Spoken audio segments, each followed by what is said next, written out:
according to my watch, it's Mine too. 4 o'clock. Can we stand to Rest the pledge? one procedural matter. Oh, I'm sorry. Do I have a motion to move back into general Oh, session? yes, so moved. Second. All in favor? Aye. Sorry.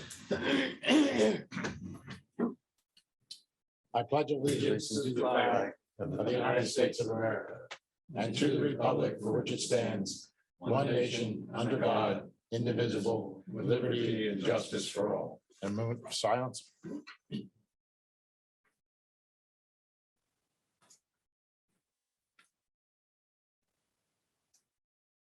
Thank you.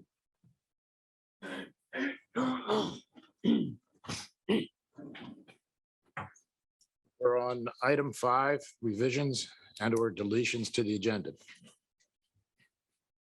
Hearing none, we'll move on. Do I have a motion to accept the consent agenda? So moved. All in favor? Aye. I have nothing to report on item 8. I will receive the general manager's report. Yeah, you have number 7, Mark, 7. Oh, I'm 7. sorry. I skipped right over you guys. Go ahead, Mike. Item 7. Good afternoon, everybody. Hey, Mike.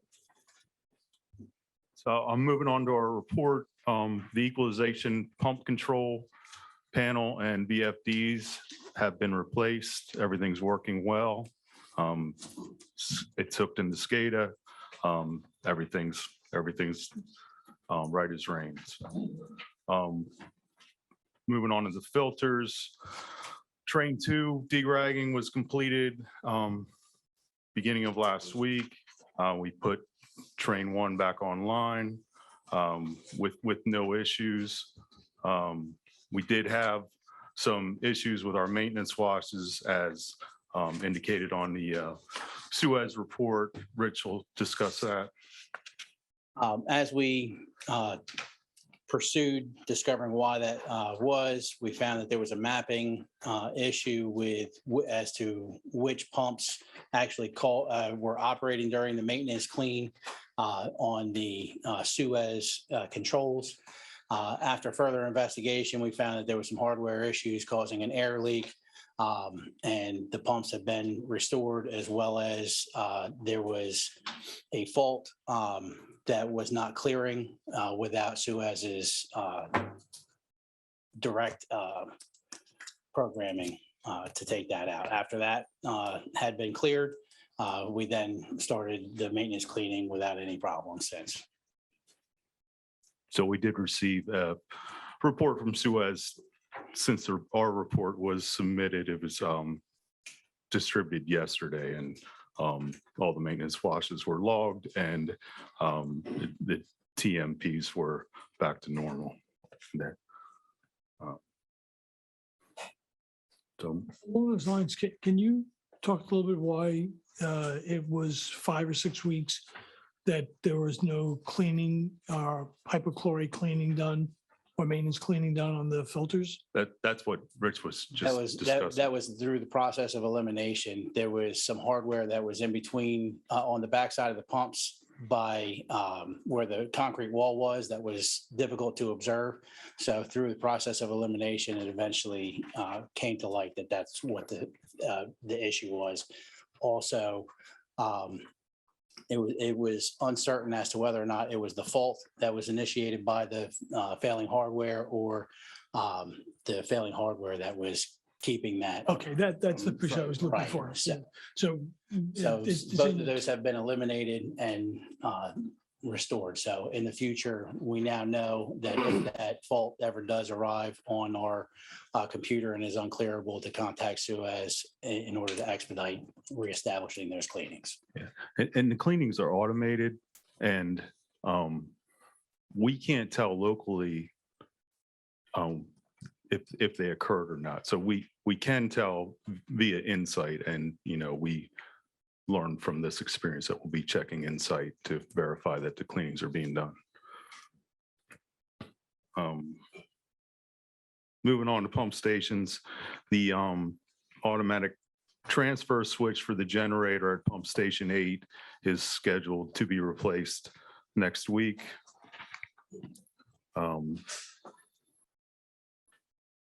The clean outs for both suction lines for pump station 4 were replaced or were installed last week.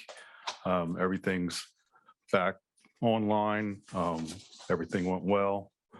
Both pumps at PS4 are online currently, with, haven't had a clogging issue since we put the clean outs in, haven't needed to use the clean outs.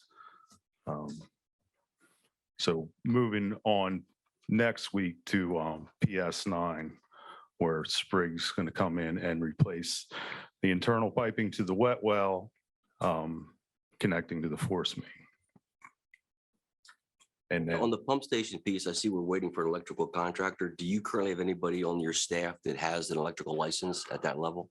that's in the proposal from Curtis Power to install that ATS. So we were waiting for their electrical contractor, which was included in their price, and that's scheduled for next week.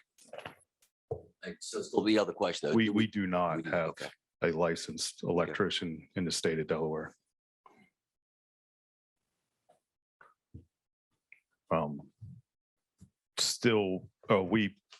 BPW accepted a proposal from Sprig to do some work at pump station 3 to locate the piping and identify sizes for work to put a bypass line in, and also for the future work to replace the valves at pump station 3. So still pending a proposal to replace the wet well piping at PS2, similar to PS9. There's deterioration of the wet well piping. I think that's it regarding pump stations. Anything else? Correct. Additionally, Tower Hill, we did verify the function of the point watch system and are working to get access to point watch for Josh Gritton.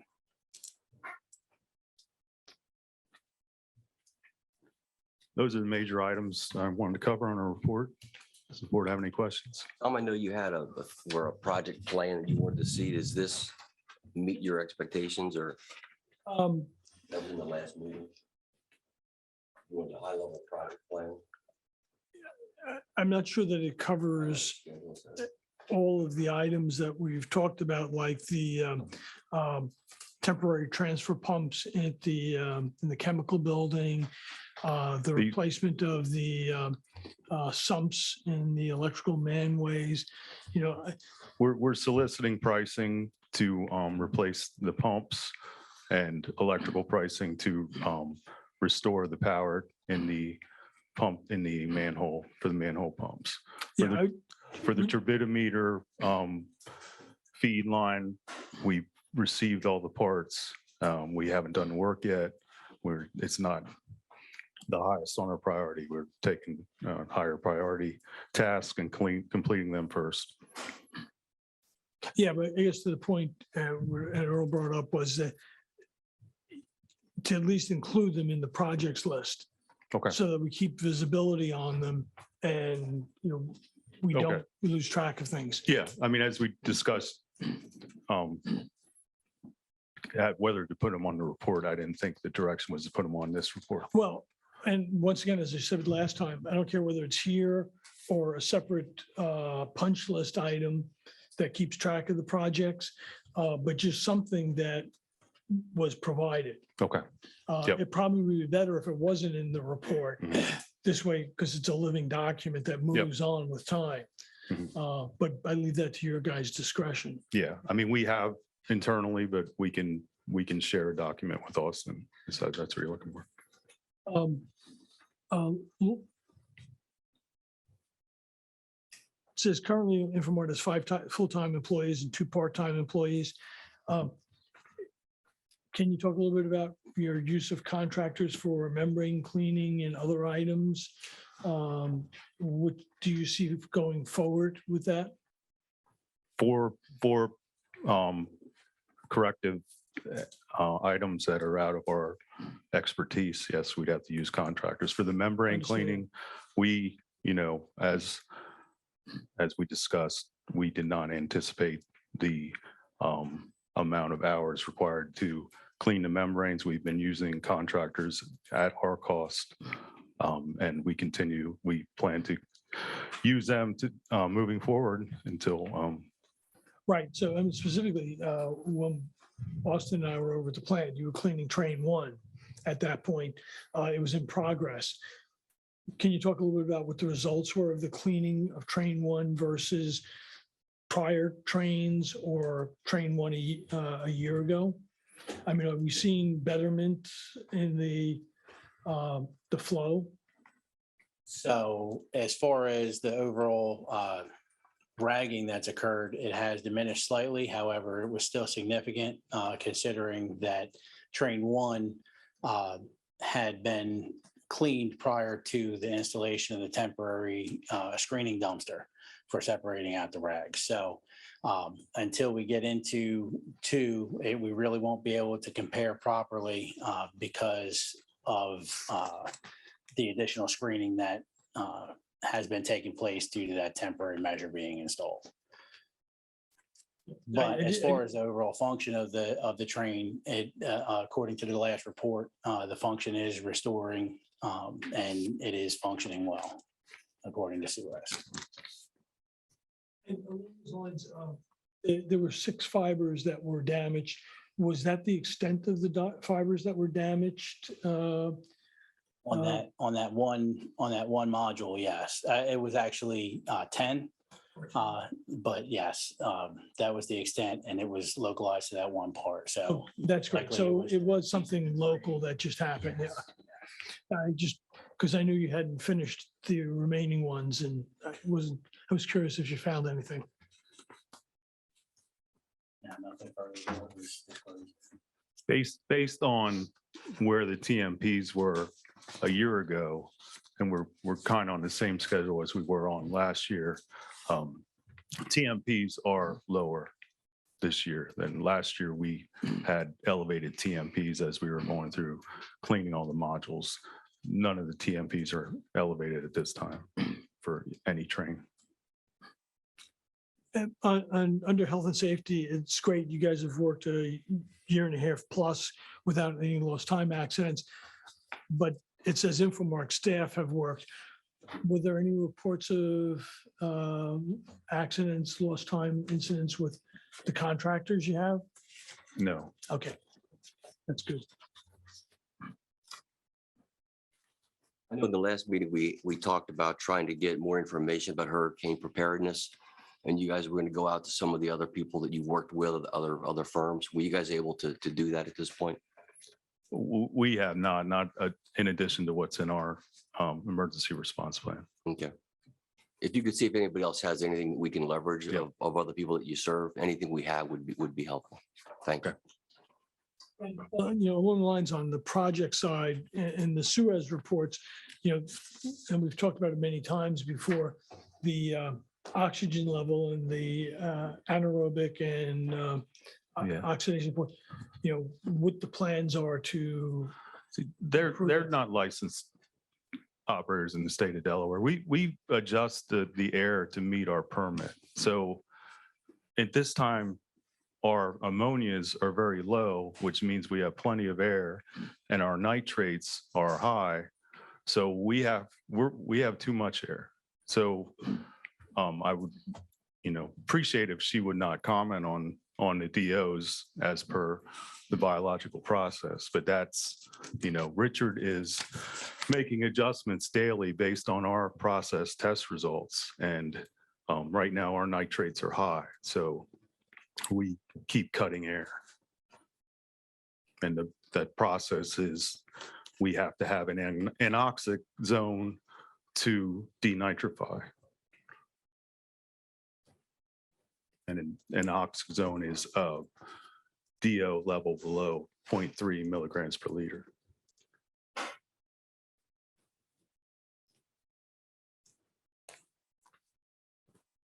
It seems like in the, not the latest, the May 4th report, it was reporting that both the oxygen levels were high in the oxygen region and were low in the DO region. And I think that was the first time, President, did you look at that? No, I missed that. No.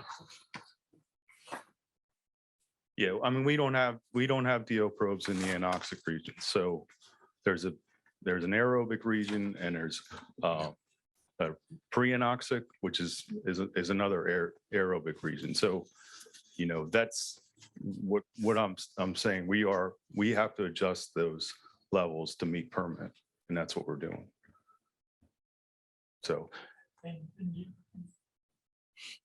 the fact that the two trains of are different, would we benefit by that being balanced or? no? well, it would be expensive. We'd have to get modulating valves that would operate based on the DO levels. So right now, the blowers speed up and slow down based on DO, but all the valves, Goes to both. So, yeah. if, you know, so it's going to take the path of least resistance. So, you know, unless we were out there adjusting valves 24/7, you know, we can't, you know, control that. So loadings are high during the day, you know, so we can adjust it to treat during the day. When loadings are lower at night, it would have to be adjusted again.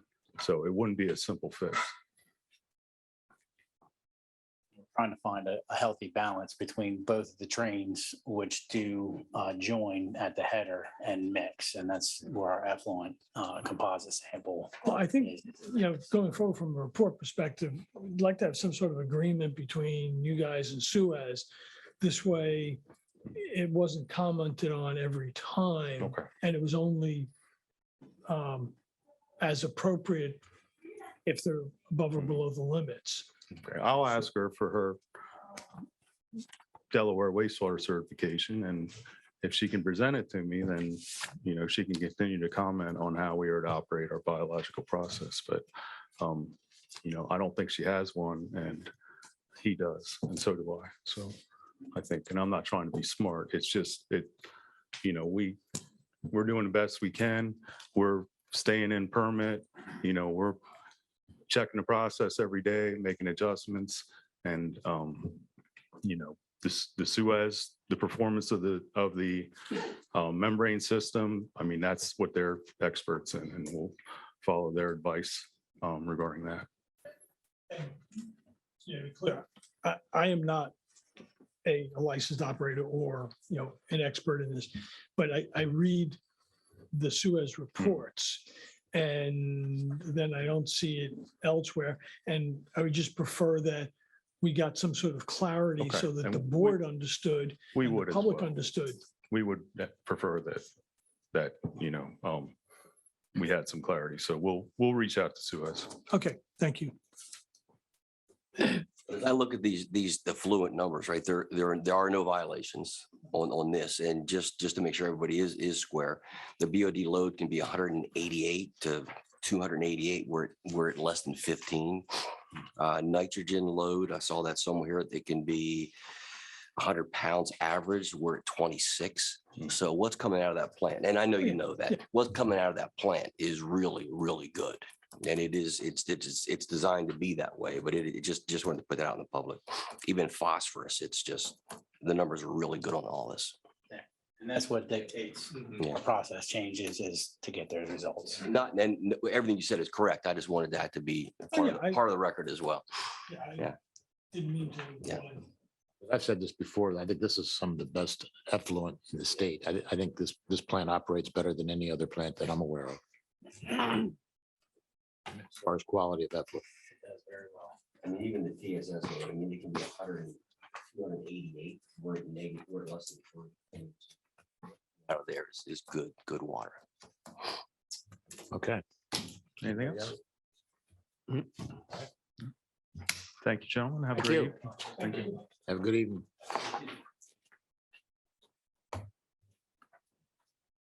All right. Okay, now we're on to item 9, General Manager's Report. So we continue to be very busy. Kimberly and staff are working with the auditors The construction on Powelltown Road continues. They did the final paving from Ship Carpenters to New Road. They're continuing from New Road up to the Lewes Dairy. Still pretty strong on that mid-July, obviously weather dependent, but there's a strong push to keep that mid-July finish, and that includes final paving. Donovan's Road, the work there continues with Mumford and Miller. They closed the intersection at North Atlantic Drive to do their jack and bore. They had their receiving pit on the North Atlantic Drive side. I believe they're still on track to have that buttoned up. Hopefully have the road back open by the holiday weekend. Those guys are just chucking along. They're right on track. They're going to be looking at doing the crossing of the bike path sometime next week. So fingers crossed. We've had pretty good luck with weather, and we've had really good success with this crew from Mumford and Miller. We also have our Robin and I worked with Cam from Mike's office on the existing policies. We met with Earl, Richard, and Kim and I on the cash reserve policy. I attended an ICS 400 class. Robin will have the pleasure of doing that sometime next month. And Kim and I continue to meet regularly on budget and actuals for the financials. I'll turn it over to Josh for the IT update. I skipped them last month, so it may be a little bit longer.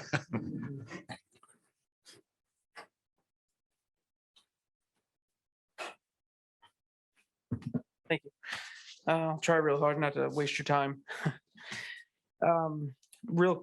Just a few points. The firewall activity is actually improving. Just jumping right into it. So we have seen about half of the normal attacks. So we are seeing it trending down, which is definitely promising. Like how many do you get? So last month on our primary firewall, we saw 623 credible hits. We have 342 this month. So we are seeing a downturn. And per your request, when we had our brief conversation, I did pull the reports for the other locations. I don't have the previous history on it, but they're very, very small. Our wastewater plant, the guys just left, we had 36. So to kind of give you an idea of where we're at.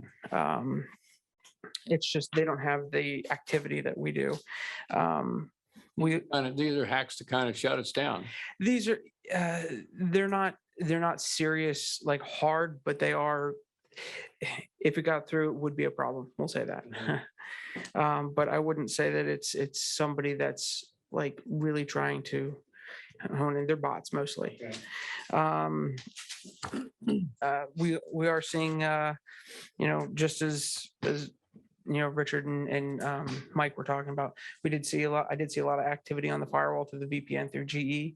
So not that you needed my input there. Let's see here. The water is almost none, just because there's zero usage. Just updates is all that the water plant goes through, and most of it is all on site. We did a scan last month on our primary domain. We had 3 issues, two moderate issues, 1 low issue. The 1 low issue it's still active. It's just an email address on our website. It's just something that a bot can grab and just try and spam us. It's a very, very low risk item. The other 2 items that were a little bit more important, Sharon was able to work with, and I were able to work with Incline to go ahead and get those remediated as well. Let's see here. Got some really good numbers. The 0 for phishing attempts. So we are blocking. Can't see it, but I believe you. Yeah, our firewalls are doing what they're supposed to be doing. Additionally, as far as my education goes, I attended a Shields Up meeting and it's a joint effort between state of Delaware and Homeland Security. And they put on a presentation, it was actually yesterday, and they were talking about, pretty basic things that everyone can do to have a healthy cyber hygiene. And they have a whole lot of free resources. Free is good. Yeah. And they also go over things. It's let's see here, talking about the reducing your likelihood for damaging cyber intrusions, steps to identify potential intrusion, and how to respond, and your resilience to the actual. And in addition to that, they also have a lot of resources that the FBI and the state of Delaware have to offer. So if we were to see an issue, we would be able to team up with a lot of agencies very quickly to help remediate a situation. And unfortunately, I have had that pleasure before, and they were extremely helpful in the situation. So continuing on with that, in addition to that, we are also moving on to a couple of project items. I have, well, that's a security report. Anyone have any questions before I move on? Okay. The projects, I'm implementing a help desk solution. It's a combination of asset management, gives us real numbers, and also for forecasting for the IT department itself, in addition to the help desk portion where the end users will be able to submit tickets, and it's pretty much for tracking for my department. That kind of, I'm going to segue right into, we did go ahead and list a position on Indeed for a support tech. And they would be assisting me in this. And I'd be utilizing this resource to track everything that we're all doing. And then I can start focusing a little bit more on projects, and they'll be able to do a little bit more of the fire hose. We are also working on our annual penetration test. I am just about complete with the negotiations and the overview of the SOW. Looking to tie that up at the end of the week, so that way we can move forward with that.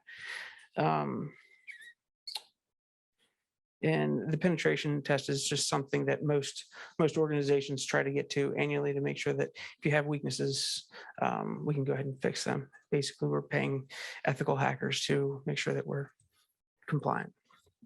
Is that where they would send out phishing information to see if we respond to it, those kind of things, or? I'll be happy to go into detail, but yes. I was trying to find no, out what it's- you're trying to do to me first. No. This is a very thorough test. So we are going to, previously, I've worked with this company specifically in 2019. We worked with them, and they acted as a black hat. This time we're going to change gears, and we're going to take a white hat role. The difference is black hat is here. This is who we are. Come at us any way you can. The white hat approach is this is everything we are. These are the keys, and now help us remediate. In addition to that, one thing during the process of the initial negotiations, we ran into the detail of how we interacted with our billing software. So right now we host everything through NISC. We use a VPN, a site-to-site VPN, so that way we can connect to their servers. So that's constantly left open. So obviously there's a concern. So we started working with NISC to see what their approach, or what they would allow us, how far they would allow us to go onto their servers. And under this investigation, we realized that they've never had this type of approach. They've had their initial pen test, but they've never had somebody from their members try to basically attack their servers from the inside. And so they were very interested. I told them not on our dime, but we would be happy to work with them in a joint effort on a different contract if they wanted to maybe split the bill. I'm trying to be mindful of that. And finally, we are coming to the end of our current servers. Our primary servers are at end of life, and they're still okay. We're going to continue to push them, but we are we went ahead and placed the order for the new replacement servers. So that we will have them before we break down. If we break down, we're not in danger. Are there options to do things with the old servers, whether it's to charities or other things, as long as it's cleaned up, obviously? So I'm glad you said that. Initially, what they're going to be is they're going to be cold. They're going to be cold servers.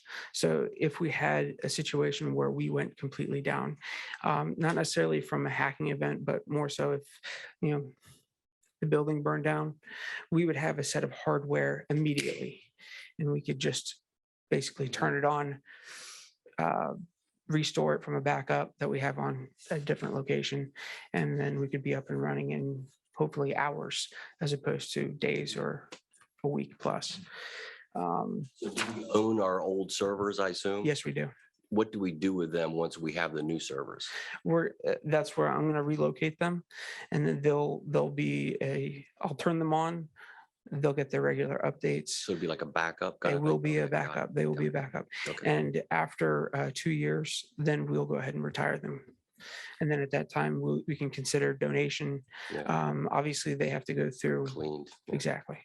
And I follow the Department of Defense's regulations. That does not surprise me. It takes a long time. I'm sure. But anyways, and so, yes, I would be happy to go ahead and talk more detail about specifically the pen test, but I don't think that this is the appropriate forum for that. But I can certainly provide that to you. At the conclusion of the test, they're going to provide a light version, which I could provide some detail. And then I'll have a much more in-depth version, which will be very confidential. And we can certainly discuss that in a private setting. I know in the last meeting, we talked about when you had time, which that probably hasn't happened yet. If you could meet with somebody from the city side and kind of share best practices between you guys, were you able to do that, or is that somewhere in the future? Actually, I'm glad that you brought that up. We do have a tentative date to meet with the city. We had to reschedule a couple of times, but we do have a date where we plan to work with the city to provide information that we have, the knowledge and resources that I have. I'd like to make sure that the city, has that same level of opportunity. And also, I'm not saying that I'm an expert. If they have somebody, their representatives, I'd like to talk to them about what their resources are. So that way, maybe we can really complement each other. Sure, it'll be a two-way learning, so that- Absolutely. Absolutely. You have a date now, Don, you said? I don't have it on me, Okay. but I'll have it for you before the end of the meeting. Any other questions? Josh, good report. Thank you. Thank you. Thank you, Josh. Just one thing on Austin's 13th. 13th, 1 o'clock. Anything on Donovan Smith? Any kind of updates on that process? No, I have in my possession signed documents. They're being held pending final approval and confirmation from the lender that the owner has met all of its obligations. Once we get that green light, then DENREC will have to send a letter of substantial compliance. Once that letter is issued, then I am free to release the documents for recordation. So we're getting close, but we're not quite there. And once we get that, what's kind of the timeline you would see for moving dirt around? No, I'm 12, 16. You tell me if I'm wrong. I said 12, 16 months. So we're getting ready to submit the project for permits, so that'll take a month or so, maybe 6 weeks, and then put the project out for bid. We expect it to be under construction October-ish this year, and it's a year-long project. Yeah, roughly. Charlie. Hopefully get started quickly with the legal stuff. All right, item 10, open forum general discussion on selection of 2022, 2023 BPW officers. In May of every year, the board reorganizes and appoints the officers for the coming year. The past several years, I've been nominated as president and served in that position. This year, I've asked not to be nominated again. So we'll open the nominations for president, then we'll take all the nominations that are given, vote on the first one that's nominated first, and they'll be elected. Then I'll turn the gavel over to the elected president, and he can take the nominations and voting for the other officers. So let me open the nominations for president. I would nominate Tom Panetta. Any other nominations? All in favor of Tom Panetta? Aye. Mr. Panetta? President Panetta? So opposed? No. Why don't we stay? No, stay in- it'd be easier if I just did this. I would say just procedurally, the individual has an opportunity to decline if they want. So just going forward, offer the option. Congratulations. I have to say, this board has been a very good board for years. They're all hardworking and very supportive, and we all pull in the same direction. And I really enjoyed doing it. I'm not going anyplace. I'm still going to be working. I have another year on my present term, and I'll decide then whether I run again. But I'll do everything I can to help the president and the entire board going forward. You've been a great leader for us. Thank you. I have to sit next to you. Yeah, and before we proceed, I just wanted to say, first, thank you very much, everyone. And second, I think we own. No, Now it's official. There we go. I think we owe Press a large round of thanks. He's been on the board for 12 years. He's been president for 5 years during some pretty tough times, whether it was the negotiations with the city, the spill, our ongoing infrastructure rebuild. And he has done it all with great tenacity and inclusiveness. So, and I think we have to also thank Linda for tolerating, putting up with, matter of fact, maybe all of our spouses for allowing us to do this. So. Thank you, Tom. It's always been a team effort. All right, so then we're on to nominations for vice president. Well, I would like to nominate Earl Webb for vice president. And you said I can decline, is that what? The next procedural step is, Mr. Webb, do you accept the nomination? Oh, I would accept the nomination. Do we have any other nominations? All those in favor of Earl Webb as vice president, say aye. Aye. aye. Congratulations, Earl, Thank you or very much. condolences. I would say the same thing that you said also about Tom Owen as vice president, made the same kind of a decision. This is not a dethroning by any stretch of the imagination. This was a decision that Tom had made, and I will continue to rely on his expertise throughout this entire process. So, Tom, thank how you. long have you been on the board? I don't know, 1 year or two less than you, so 10 maybe. I can't remember. Yeah, because I can't remember when. Yeah, Third, accepting nominations for a secretary. I nominate Press Lee for secretary. As do you accept? Okay, No one else is nominated. Everyone else, everyone in favor, say aye, please. aye. Aye. Thank you. Moving on, then treasurer. Have nominations for a treasurer. Well, I nominate Richard Nichols. Do you accept? We have any other nominations? All those in favor? Aye. Congratulations, Richard. And assistant treasurer. No. I'll accept. All those in favor? Aye. Congratulations. Yep. So we have a new board. Moving on then. Do you have to select planning commission? Oh, we have ex officio to planning commission, which we nominate and then has to be approved by mayor and city council. So Have any nominations for that? I will say, I have been in it for the last several years. Tom Owen was on before.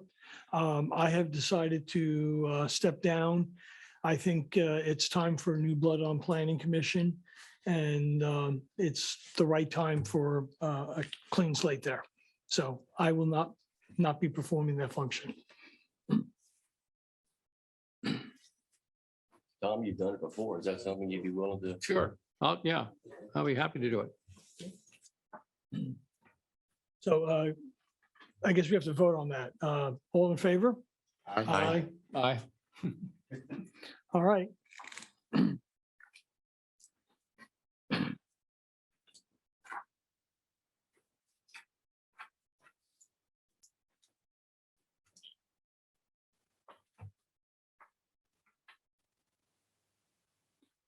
All right, next up, we have a presentation by Charlie and GMB on the Cedar Avenue flood map. Thank you, President, and members of the board, and Austin and Robin, everybody. You know, with Tom becoming the assistant treasurer, it reminded me of when I was in high school. I was the assistant chaplain of the Key Club, which isn't a very important position at all. You're only called into duty if the chaplain is missing, which isn't very often, but So when you're called on, how'd you do? I think I did pretty well. Okay, Yeah, good, that was very, good. spiritual and then uplifting, as I recall. I thought you would. It's been a long Sure. time. So we are going to present on our West Cedar flood mitigation study. Some of you have heard the presentation either at Planning Commission or through City Council. I did want to introduce my team. Brent Jett's here with me. He's our certified floodplain manager. He's also a professional engineer and certified climate change professional. And he's invaluable in putting together any kind of project study like this and with all his background knowledge. I also have Carly Lecomte. She's an environmental scientist and did a lot of the GIS work associated with the study, including several of the animations of the various storms before and after our recommended alternative. She's also our licensed drone pilot operator for GMB. So just keep that in mind. And Josh wasn't part of this project, maybe only a little bit, but he's a professional engineer, actually just got his PE last month. But Congratulations. yeah, That's he's quite an Good effort. deal. yeah, very, very good. He works with me every single day on all the projects. That's the hard part. Yeah. So Sorry. just a little background information, then I'm going to turn it over to Brent. This was a study that was funded through a 75%, 25% grant from FEMA through DEMA that the city obtained a couple years ago. And then we closed out this past month. And just to let you know, this end of West Cedar Avenue by the Children's Beach House roughly was identified in our 2015 vulnerable area study as one in terms of its evacuation route and just repetitive flooding issues. Just to give you a little background information, we're actually addressing two different guts that flood that area, but the one biggest one, which is closest to C.H. Mason Way, the cul-de-sac, years ago, there used to be a corrugated metal pipe that went through a berm. The berm was installed by the Corps of Engineers as part of their dredge spoil siting and their dredge spoil sites. Over time, that corrugated metal pipe deteriorated, collapsed on itself, and then brought that berm down, which when that happened, and if you go out there now, it's 40 feet across, and in the middle was where the corrugated metal pipe was up until 35 years ago. It collapsed, the berm collapsed, and it opened the canal up to those properties at West Cedar Avenue. And that's primarily the reason why we have flooding issues down there. So it did mitigate the problem for those number of years. Yeah. And, for a long time before the berms were put in there, it was all just marshland and wetlands, which helped to mitigate the problem as well. I did around 1999 or 2000, tried to get that pipe replaced with the Corps of Engineers, but it fell apart on U.S. Fish and Wildlife killed my efforts because of the wetlands that had been created between that deteriorated pipe area and the backs of the homes on Cedar Avenue, which if you go out there, they are pretty. They wanted to retain the wetlands. Yeah, which ended up being a goal of this project was to mitigate the flooding, but also keep those wetlands in a healthy condition. So we think we've done that. So just so you know, in Lewes, the last storm that we had a couple weeks ago, we didn't really have too much adverse effect in Lewes. If you go down to Rehoboth or Dewey and look at their beach, it's almost gone. And, you know, I'm sure you guys are aware of that because Rehoboth is really scrambling to get their, beach access areas open and before the holiday. And I was down there last night. There's, at least in the boardwalk area, there's not much beach left. If you go to some of the state parks on either side, it looks pretty good to me. But they were hammered, but Lewes was not. I came up here during the peak of high tides and went, right out to C.H. Mason Way. It really wasn't that bad. We were just lucky. But just so you know, the way that Lewes experiences its flooding is that back door from the Roosevelt Inlet. So when we have a northeast storm and there's a fetch between Cape May and Lewes of the ocean entering into the Delaware Bay, which is so large that when we have those northeast winds that travel like this, it pushes that surge tide in through the inlet and we get it up into the canal. And we also see it obviously on Canary Creek because that's connected into that area of near the inlet. That's where we see our flooding in Lewes. In this area, particularly through the canal and then coming back up through this deteriorated gut area that we're going to talk about in detail today.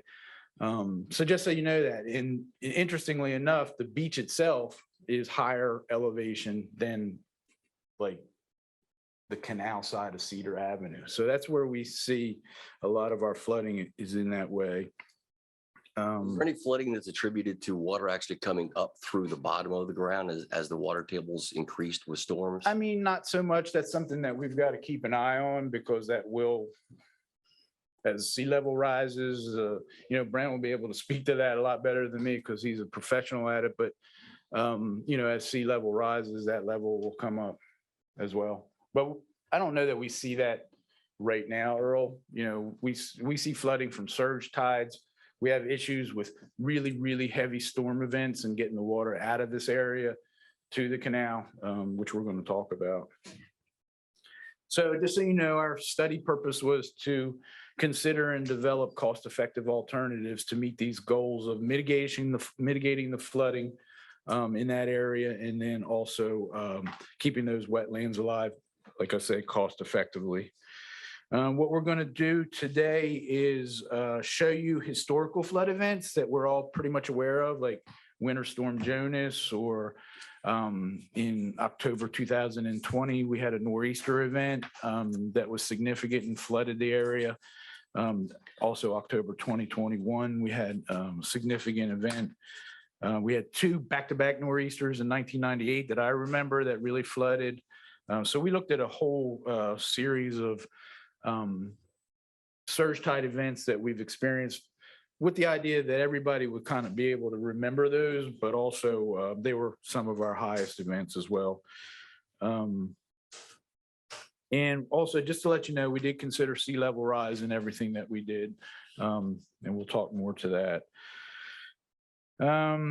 So we're going to talk about a bunch of things. I won't speak to everything that we're going to talk about, but I just want to let Brent get into it. We are going to review our alternatives and what the outcomes are with regard to the surge flooding and give the board a better idea of what we're thinking about. I did want to note one other thing is that we did this project with a tremendous amount of public outreach and public feedback. The city set up a web page with whole questionnaires that the public, and we got a lot of response They actually were able to put in exactly where they had experienced flooding, write written detail about what their flooding experience was, and then upload pictures. So we have all that data that's just going to be very useful, not only on this project, but on future projects on the beach side, especially for this one. I'm going to turn it over to Brent. Good afternoon. This is a slide that everybody's familiar with. I hate to say that Lewes has adopted because Lewes really hasn't adopted, but the easiest way to explain it is we've used the green line. The green line is informed planning commission, mayor and council, this board, other studies that have been done, what other people have done, what other projects have looked at. So we kind of maintain the green line here. I caution people that sometimes we get in this rabbit hole that these are prescriptive numbers, that we look at the 1.31 feet, that we're absolutely going to have that. I don't know. It's a good bet that you're going to have that. It's a good bet you're going to have more than that. It's a good bet you're going to have less than that. But we went with the 1.31.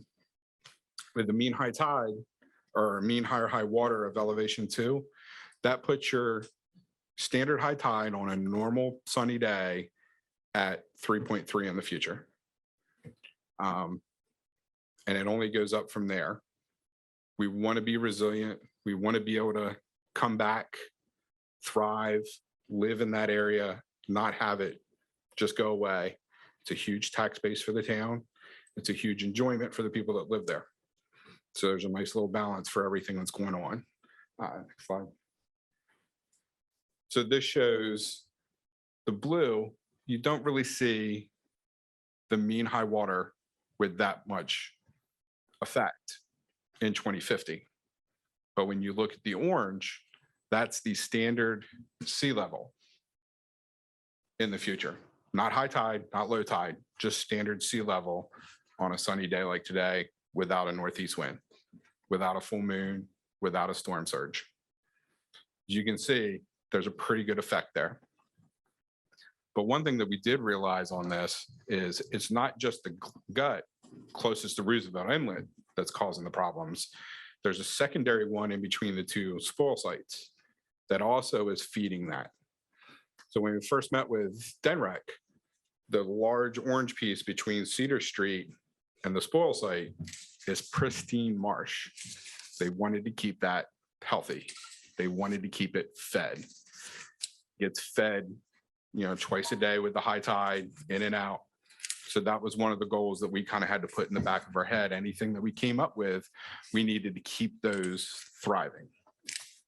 So you can see the amount of water that comes at us. When we get the nor'easters, that's when we get the tidal surges because we have such a large fetch across that area. But it's not just tidal surges that cause problems in that focus area for this study. We're also getting more intense rains. It rains differently now. We're getting 2 inches of rain in half an hour instead of an inch of rain over 24 hours. We get that quick roll through, it dumps, it leaves, there's water standing everywhere. And they model the increased nature of that as well in this process? They're working on it. I worked with University of Maryland on that, and you're looking at historic data, but to get a good number, you have to go back further, but it wasn't raining as intensely further back. So it waters down the intensity, but you can't really model it on just 5 years because you don't get a good, so it's a math problem. It's a statistical anomaly so to the layperson, I just tell them it rains differently now. It makes it simple. When I'm designing a site and stormwater looks different and ponds are different, and my outfalls are different than they used to be in the 90s and 2000, it rains different. It's the best I can tell them. Be prepared. And the examples of that are Houston, the Carolinas, Right. Arkansas, where they've gotten 20, 30, 40 inches of rain because of stalled Right. events. And the number of times that we've gotten 4 inches of rain in an hour around here lately. You know, if you broaden the scope there, Berlin has received over a foot of rain in the last 20 years. Eldorado has received over a foot of rain. Denton's received over a foot of rain. There's all these cases of 1,000-year storms that there's no record of previously. And those 12 inches of rain didn't happen in 24 hours. They happened in 9, 10, 11 hours. You're Yeah, I just mean- getting hammered. It's along those lines, just, and everyone's probably heard this from me before, is, you know, we've had 4 100-year events in the last 10 years. Well, 3.95. Yeah. But, Close enough. you know, so it rains differently. It rains differently. And that's the easiest way to not get into a crazy conversation about numbers or anything. We're just getting hammered quicker. So we have to do something with that water. But when you have a low-lying area out there in the focus area, it builds up quicker and takes longer to recede. So it's one of the ways that it floods out there. We couldn't look at just tidal surge. We couldn't look at just rainfall. We had to look at all of it, how it works together.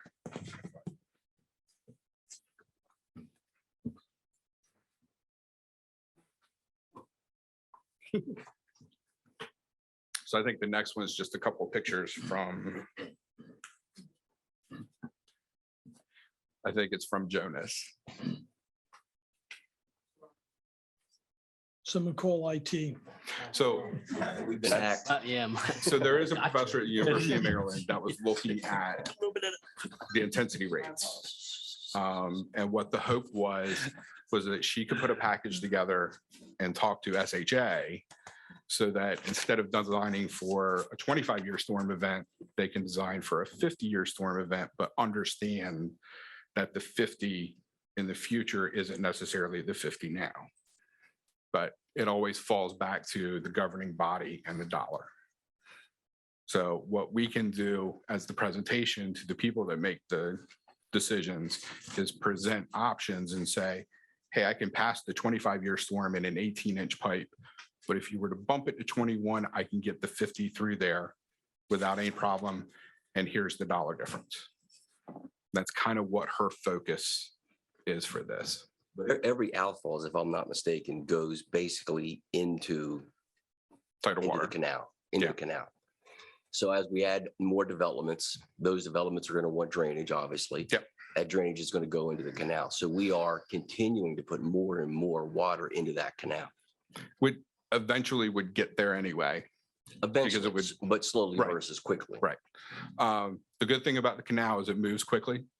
So it's getting out of the way. You're not necessarily causing flooding problems from shoving water in that canal. It's such a great moving force that it doesn't back up and cause Yeah, issues. but it does move both ways. So But- it's, But you are getting storm surges that come through Roosevelt Inlet, and its next effort to get out is Indian River. So you're shoving all this water in there. When it rains in Georgetown, when it rains on this side of 113, and all of that finally eventually gets here, that's when the back bay pressure builds up. hmm, And that also informed what we were doing. understood. Couple of pictures from, I believe it's Zeta. And we leaned heavily on this one because there wasn't a ton of rain involved in this. It wasn't technically a good nor'easter that we typically get, you know, with that 3, 4, 5 day northeast wind building up the whole bay and ocean on us. And it's recent memory. So some of you have heard this before. This is your Tuesday of the future.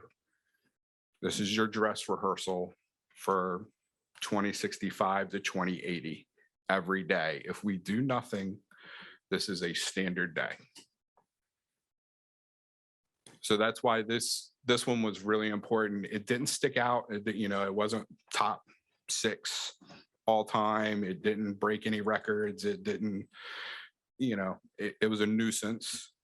And I hate that term nuisance because a nuisance then becomes a problem when it becomes more frequent or you just get fed up with it. nuisance means you have to wait 2 hours to go get groceries. This was a little more than that. And when it happens every week, it's not a nuisance.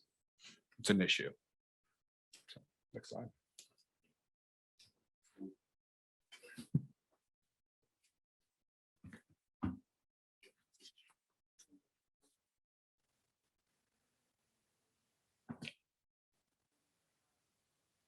So the next one is just a title look, and it's pretty standard for what we get on our high tides. You'll have it run close to normal, maybe a little pushed, and then all of a sudden you'll get a spike. Which means we get a little bit of a warning. We're maybe getting 12 hours warning on this.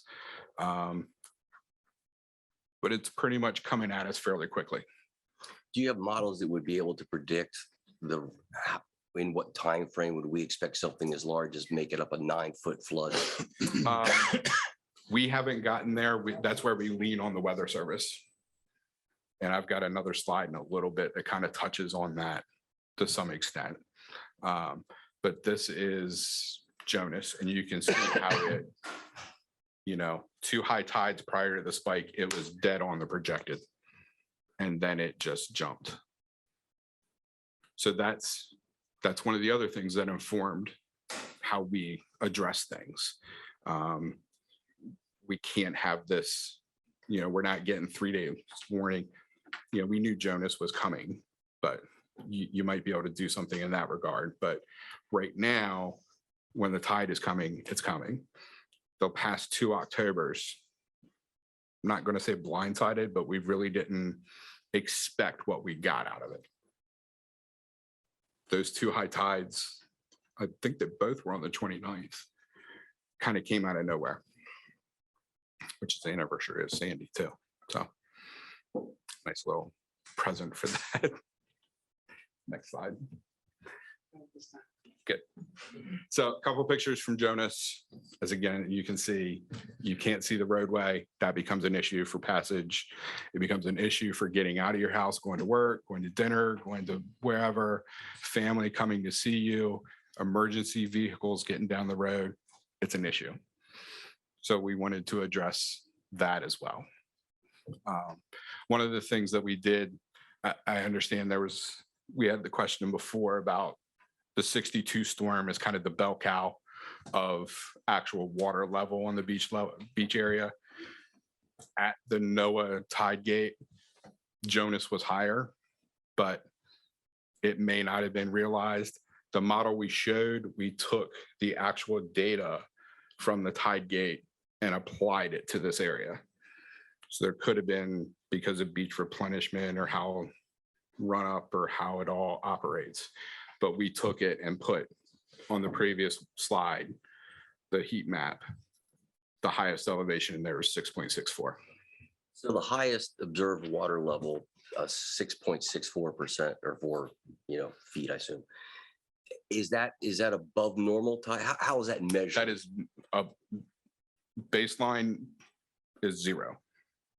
So baseline 0 for low tide, for high tide, for tide at that For time? elevation. Everything is based on elevation because mean sea level is always changing. Our mean sea level now is based on 1998 because they haven't run the numbers on the last 18 years. Mm-hmm. They've had 4 years to do it. They haven't done the math yet. I guess COVID slowed them down. The EPIC is an 18-19 year period. They should be coming out with a new mean sea level, new mean high water, all of that.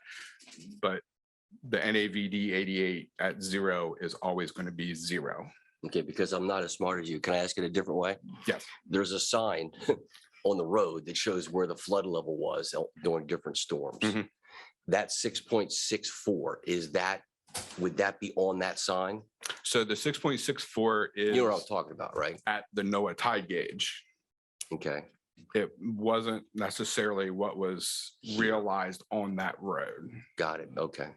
But if it were still water from the tide gauge off of Cape May Ferry to there, that 6.64 would be the same on that mark. So the still water at the gauge at the ferry is zero? Like the ground we're standing Physically, on, where is zero that is zero. Zero is zero. But where is it physically? If you go out and look for where is the zero? I Is it couldn't- below water? Is it above water? So I honestly, I'm the trying mean to- sea level here is just below zero.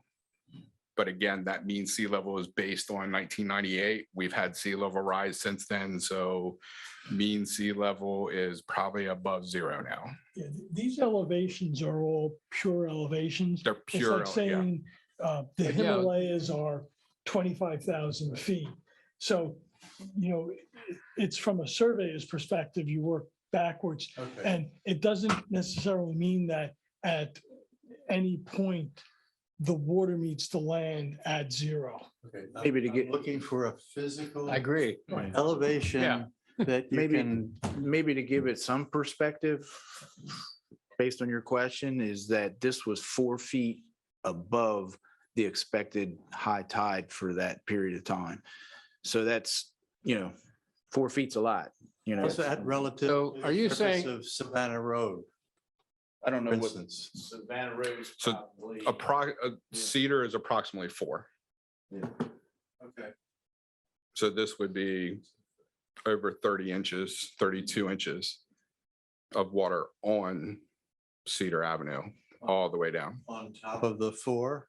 on top of the road. Yeah, if you look at that map closely, Mr. Nichols, you can tell by the various colors, the amount of footage above the elevation of the, it shows like 2.34 feet above. I mean, when you the say it's elevation. above an elevation, if you don't know where zero elevation is, then trying to picture what 4 feet above it is not easy. So if the gauge, It all goes into what we're getting to. but is the gauge at the ferry zero? So the gauge is, But it there, has a 0. in other words, they're recording from the gauge, right? They're recording based on NAVD 88, and every surveyor in this area, every elevation that we base things on is based on NAVD 88. So we're talking the same apples and apples. We could probably do like a 30-minute class on the conversion of. Tom and I would need an hour. So- Yeah. So I don't know. that you wanna Actually, get so into that maybe yet. to just simplify. so their 0 is our 0, is Dover's 0, is Salisbury's 0, is Easton's 0. So mean high tide is 2. 3 point what So right now it's at 2. or 2? Yep. So if you were to go out to the beach at high tide, Okay. that level, and you subtracted 2 feet from where the water was standing, that would be zero. Okay, good. You I go can do there, that. at low tide, it's about That, minus I 1.5. can do that. because Go to the beach. I'm going to put a note here. I'll go with you. I'll go with you. So it hits 0 twice a day, hopefully. Go to the beach, to high tide -2. Actually, 4 Bring- times a bring day, on the way beer. up, on the way down, on the way up, and on the way down. So hopefully it hits 0 4 times a day. If it doesn't, you've got a title surge. We're only asking because we care. And like I And said, we're learning. it was Winter Storm Jonas was 4.5 feet above the normal high tide. So you can imagine what that does to the west end of Cedar Avenue. Yeah, I know. Yeah. I was there. No, not in Jonas. Maybe it wasn't, but go So- ahead. Sorry. So when we look at the highest recorded tides, it's Jonas, Sandy, the back-to-back nor'easters. There was another winter storm in there. Other than 62, or you throw the 62 one in there, the oddball is Sandy. Almost all of them happen in that late January to early March timeframe, which luckily, if you're a bedroom community for summer, helps to some regard. It also hurts because you don't have residents here or homeowners present to see what occurred and to be present if something happens. So it's a good news, bad news. As far as life safety, they're not present, so you don't have to evacuate. That's good news. But all of this kind of goes into how we approached a solution of what we can do.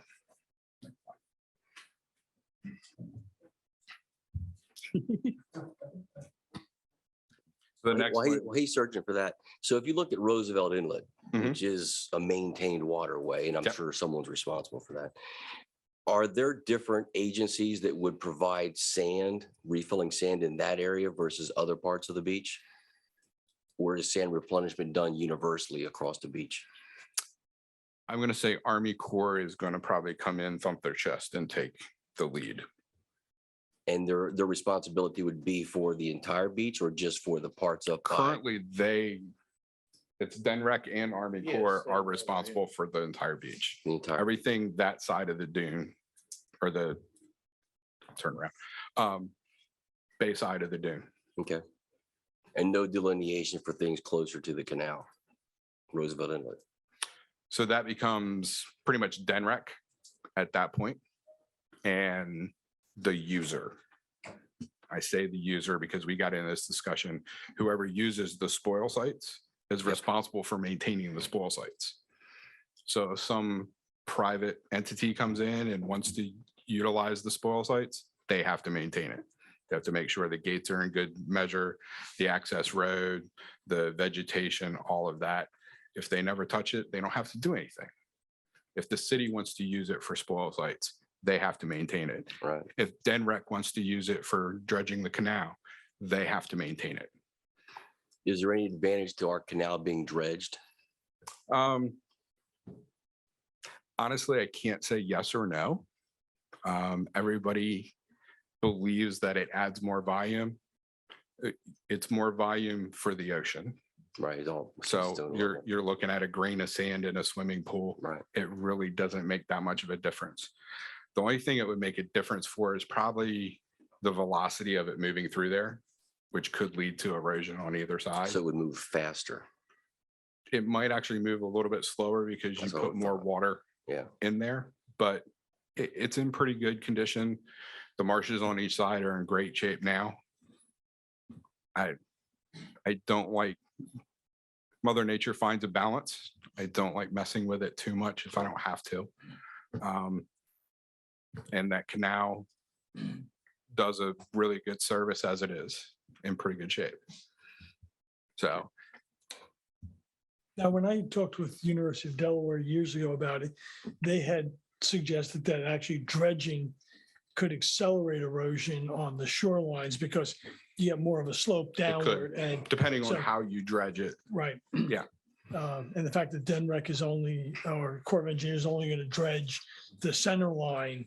Yeah. It's going to leave steeper banks and The issues we've had with erosion along the canal have more to do with localized eddy conditions, say at the railroad bridge or Yeah, the Savannah Road Bridge, where the flow gets constricted and as it comes out on the other side, depending on which way the current's moving, it just develops these eddies. If you look at historical maps of the canal, and we all know this from when we replaced the effluent pipe or lined the effluent pipe at the wastewater plant a few years ago, there was 100 feet of pipe that was just hanging out into the canal, which used to be the edge of the canal. Now, I haven't seen it erode that much over the last few years. I think maybe it's reached equilibrium, hopefully. But, good questions about what happens when they dredge. this is another example of Zeta, October 2020. You can see the spike of how it hit, and then it usually takes two more high tides for it to normalize and go back down. So what we've seen is we're looking at a 36-hour time frame that there's pushed water in this area if it's from a tidal surge.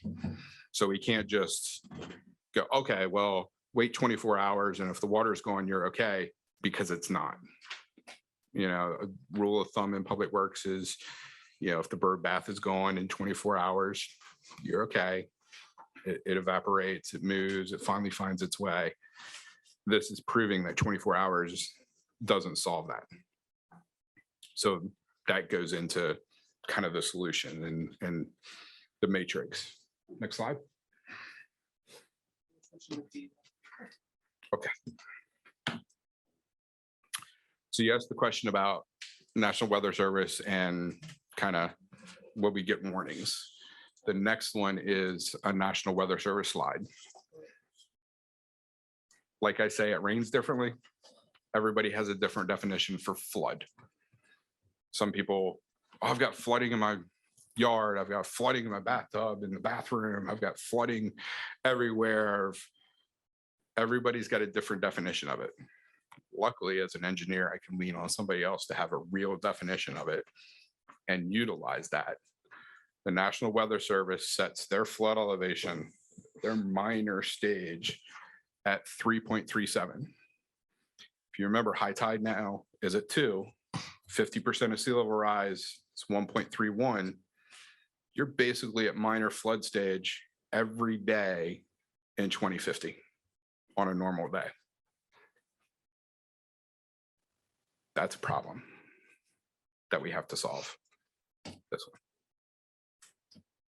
So you can see it going higher and higher. You don't get an advisory until it hits 3.67. So they don't wave the flag at you until then. The road's at 4. If I get a tide coming in at 3.67, and then I get 2 inches of rain, Cedar Street's shut down. But the National Weather Service didn't give us a flood advisory. I don't get the coastal flood warning until it hits 4.37. I can't remember if they officially put one out 2 weekends ago or not. But I don't think we hit close to 4.37, but it was a problem. But they're not waving the flag at you until it gets to be a bigger problem. But like I said, your minor flood stage, as the National Weather Service calls it now, is every day in the future. So your Zeta was your dress rehearsal for minor flood stage on Tuesday. Not to be gloom and doom, but this goes into the matrix of how we address these things. Next slide. So here's the summary of high tide flood days, the projection. 2000, we had 4 of them. 2020, there were 8. I think I counted 11 last year, so they were in between the 7 and 12. 2030, they're looking somewhere between 15 and 30. And 2050, 135 every 3rd day.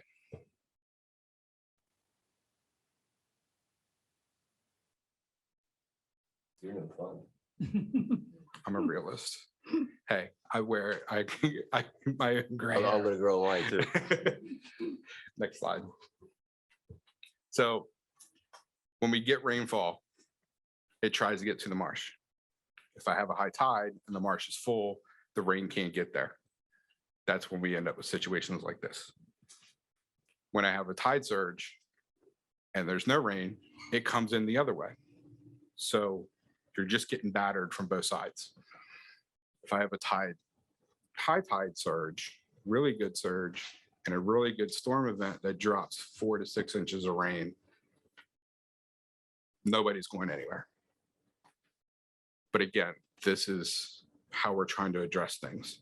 So I'm trying to solve the equation of how do I keep the tide out, how I get the rain off. Next slide. So we got brainstorming ideas. Stormwater infrastructure in Cedar Street, put catch basins and pipes out. My experience has been they're good for 5-10 years. When you do get the sea level rise, you're introducing the tide quicker because they just come up the pipe and out the catch basin. Everybody says put tide gates on. Tide gates are good until they're not, which is day 3. They seal for a while and then they don't. Crab gets in there, stick gets in there, duck gets in there. They just become a royal pain. I'm not trying to get Austin and go overboard every 3rd day to chase 15 different tide gates. It doesn't work. Just one on Gill's neck. I'll hold the road. So we thought about a lock system. Everybody goes to overseas and the Danish and their lock system that they've built. Well, the beautiful thing that they've got is within 50 years, their title difference is so tight, they've had one high tide outside of a 4-inch tolerance. We've had that this week. In the past 2 weeks, we've had 18 inches difference of high tide. They have 4-inch difference once in 50 years. They can set their watch to the tide. So they can build a lock system that's going to last, that's going to be effective. And they're also retreating in conjunction with that. I mean, they're coming at it all sorts of different ways. Water seeks its own level. How would that not balance out for all of us? Or is that not how it works? So, well, that's one of the things we were looking at with the lock system is we do lock that. What does it do to Indian River? What does it do to everything in between? Because we're going to blow out another inlet somewhere along the way because it is going to find its way. And then I can imagine sitting across the table at Army Corps and proposing that to them. Hey, we want to build a lock on the end of Roosevelt Inlet. You were asking the difference between Denmark and Yeah. us? Yeah. Well, I mean, they don't sit on the Atlantic Ocean. They don't have It's just not as the volatile. windward fetch, Yeah. and they're Go to further Maine. north. They've got 18 feet difference, high tide, low tide. Okay. Now, It's unreal. The Gulf of Mexico, I feel better and worse all at the same time. Louisiana has one high tide and one low tide a day. They don't have two. Think about the It's- you've been probably to the Bay of Fundy. Yeah. So, I mean, there's just varying conditions of tidal fluctuation around the world It's- for all these various reasons. The way their basin is set, it just mellow. So it's a great solution and I commend them for figuring it out and doing it. It just isn't viable here. A flood wall, building a hard flood wall like everybody builds a seawall along the ocean front. That's in Ocean City, it's in Rehoboth, that's in Cape May, that's in, all these places. What height do we get it to? Then you're blocking views. Then you're building a solid wall and you're cutting off the marshes that are great for the environment. So we've got this area between the canal and the back channel with these guts. And those marshes are actually helping because it gets on top and it takes a while to creep in. So we want to keep them thriving. So flood wall, cutting them off really isn't the best thing in the world. Never going to get approved. It's going to be an eyesore. It's going to be something that's going to be graffitied in 20 years and everybody's going to point at and laugh. So it didn't work. Then we thought about, what about what Charlie saw before and was working on previously? Something along those lines. Well, the gut's gotten a little bit bigger. So maybe one pipe isn't going to work. We got to start thinking outside the box on this. So next slide. So we talked to the guys that did a lot of work in Newport News, Norfolk, Louisiana, and they've come up with a system, and it's a double system. I already hit this one. Next one. They've built berms and they've built tide gates. So now they have self-regulated tide gates. So on a normal day, tide gate will stay open. It'll just sit there and water will flow in and out. The marshes will be happy. The gut will remain what it is. When it hits an elevation, we can set it at 3.5. So when it gets to that minor flood stage, they'll actually shut and they'll close. So if we do get rain behind it, I'm setting the marsh elevation now at 3.5, so I can still drain that water. It's a hydraulics problem at this point. The tide can go up on the outside of it, on the outside of that berm. On the backside, it'll stay where it is, and it won't continue to cause problems over here. Continue to bypass those two guts. Now, it's a substantial box. We're proposing, we haven't run the full numbers, but we're proposing 3 24-inch self-regulating tide gates. What do we do when we look at bigger storms? If we know Sandy's coming, if we know Jonas is coming, they threw sluice gates in. You can go out there at low tide, close the sluice gate. The tide can go up and down in the canal all day long. On the backside, it'll stay low. So all of the rain that we get in the residential area can drain off as it normally does and get to that back channel, Back to the canal. that little gut back behind the wetlands between Cedar Street and the spoil site. So there's a pretty good ditch out there. Denrec calls it a back channel. Try to play with their terms because I'm asking for money from them. So I use their terminology. But it is a ditch, and it serves as drainage for that area. So we're trying to get the water to there. So rain's not causing our flooding. We're trying to keep the high tide out. So we're closing the gate. This is cross section of the berm that we're proposing, little gabion basket in the middle, build it up. We can plant the sides. It can kind of serve as an upland marsh area. We can plant it with whatever Denrec wants in there to keep it green, to keep it healthy, to keep it together. You know, it's almost a dune on the backside.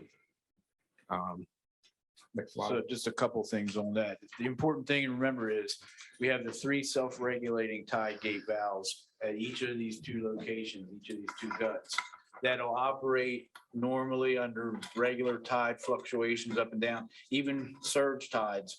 But when we know that there's going to be a hurricane or a nor'easter that lasts 3 or 4 days, and we know those surge tides are going to come up really high, that's when we would utilize these other sluice gates as our insurance policy to shut it down. The other thing that you have to know is that we were only able to set the elevation of the top of that berm where these are going to be set at a certain elevation. Otherwise, when these surge tides come up, they would go around where if we put them any higher, they would go around where we have raised the berms and then start flooding the neighboring residential areas. So Water into those, I call it the sludge ponds or whatever, that you're gonna put the water into that as a holding area? Is that what you're talking So about? once, let's say we shut down the sluice gate valves when we know a hurricane's coming, that will allow the tide to stay behind the berm up until the elevation we set the top of the berm. Okay. But then in between the berm and West Cedar Avenue, there'll be this, what you call it, back channel area that will allow the rain that won't be as high. It's going to be really high out here on the canal side of with the tide coming up, but it won't be as high on this side. So it still allows the rainfall to exit from West Cedar Avenue and the homes on West Cedar Avenue into that back channel area between the backs of the homes on West Cedar and our newly rebuilt berm area. Does that make sense? It does. And this is gonna seem like a nefarious question, and it's not meant to be. Are you basically picking winners and losers in this? No, No, because we're getting all the water off. So there aren't any losers. But It's that, protecting all the housing stock. Yeah. And storing I've got water in the gut. I've got a slide for you. okay, I like to see it. Yeah. And I believe you, it's just a, Yeah. So this is kind of a cross section of how it operates. You know, again, on a normal day, we can set these elevations wherever they need to be. There was a question before about the maintenance. I've reached out to the guys that did the design and the Public Works and Newport News. They said they usually go out semi-annually and really inspect everything. Quarterly, they go out and just kind of lift the self-regulating tie gate and make sure that it is functioning properly. And I think it was semi-annually, they grease the sluice gate.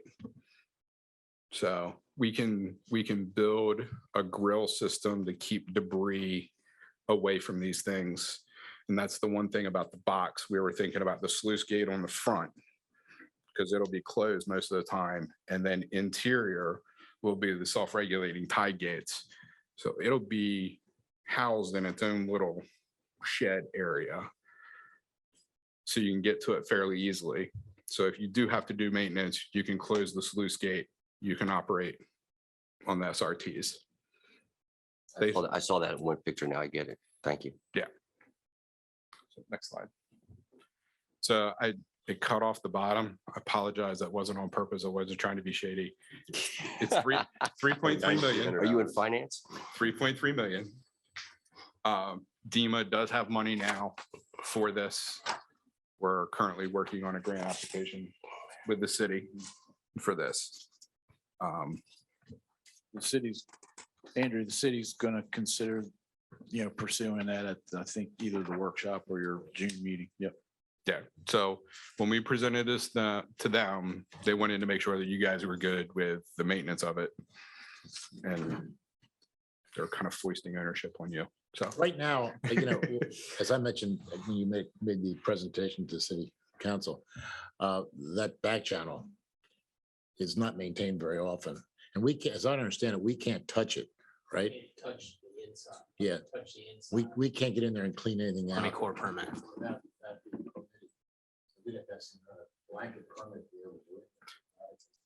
Right now, as I mentioned, in storms, things blow in there. I mean, trees blow over. Mhm. I've mentioned, I've seen coolers and, Yeah. folding chairs, anything that could blow down the cul-de-sacs into those channels, you'll find in there. And they usually stay there for periods of time. So So- we'd have to have a regular maintenance program. If I'm going to Army Corps, I'm going to ask for everything that I can. And that would be one of the things that I'm going to include in it is regular maintenance of that. Because that is something that if we dredge that out, that little back channel, Yeah. that it will provide more space Because they came through, I think, it was for runoff. it's either late winter or early spring and cleaned it out. I mean, physically took the muck out, put it on the banks, a lot of it. But I haven't seen that done for, I don't know, several years. So it would have to be done pretty regularly. Yeah. Yeah, that would be included in that and we'll figure out whatever to put in the budget to be needed for annual maintenance or That would- 5-year. That would be my biggest concern. It's a pretty Yeah, big, that'll be, it's a pretty big channel in this. I've got to go to Army Corps for that gut anyway. Yeah. To build a structure over it and obstruct here and there. So I'm going to throw that in there as part of it. And if I can explain the reason why, instead of just, hey, I wanna, which is a lot of people just go and, hey, I wanna. But if I can back it up with all of this, it might take a little bit of time, but I'm hopeful. It's the best I can't. Yeah. I can't say it will, but I'm hopeful. And one thing that's built in here is a 40% contingency. Is that is that standard or is that higher than So- normally? Given costs nowadays, and some of that's also kind of built in for construction access. I've had it in Maryland before where my access to the site was almost as much as the site itself. Just because of regulatory permitting, I'm going to have to destroy wetlands. So there might be some more wetlands creations and mitigation and offset. I don't know. We also ran these numbers December. I'm not going to say a 40% since then, but in the past 5 months, it's been pretty substantial increase. Trying to get people out to do work and cost of goods and everything. So So just something to be aware of on that, Andrew, is there were tangible reasons why we put the 40% in there.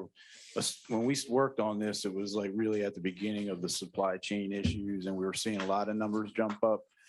But also when you're going after a grant like we're going after, you sort of want to be on the high side with your initial ask. So you get as much as you can from.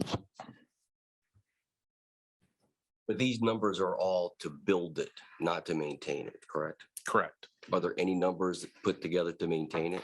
So Newport News hasn't had theirs that long. So they don't have, a big catalog. Like I said, they've been going out quarterly.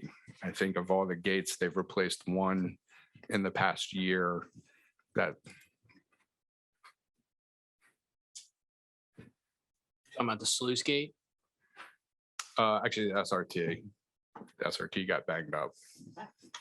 But I think the maintenance is pretty minimal. It's mostly inspection. You do have some greasing of the sluice gate slides, but it's not like there's any motors or bearings that need to be greased or anything like that. It's just, You can get pretty good sized grills on the outside of these things too, to kind of cage things off from getting in there.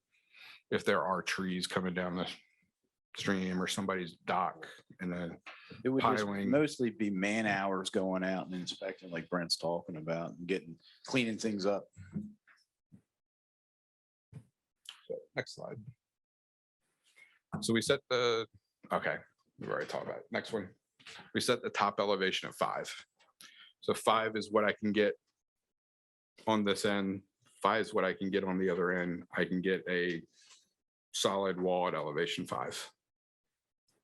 So 2050 at 3.35 on a standard day, it still gives you 1.5 feet of surge. So you have a map that shows the 5 foot in here of what it is without that, and then an overlay of So what it this is with is that. without the berm. This is the flooding. If you get a tide at Pre-berm, elevation got it. 5, Is there, so there's a post somewhere in this? the next one. Okay, sorry. Great straight. I got issues. There's video too, right? So the next one, Short attention the span. next one is zoomed in. We do have a video, but the video is kind of drawn out. But that's zoomed in, and I think some of what's in there is noise from the model, because technically it shouldn't be getting on the backside of that berm at all.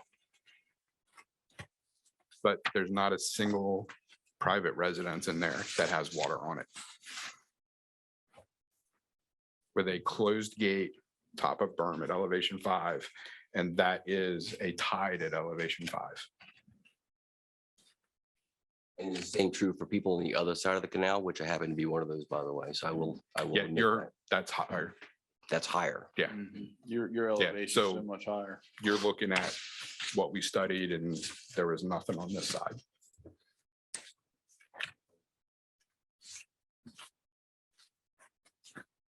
So the question becomes, what happens when it goes over 5?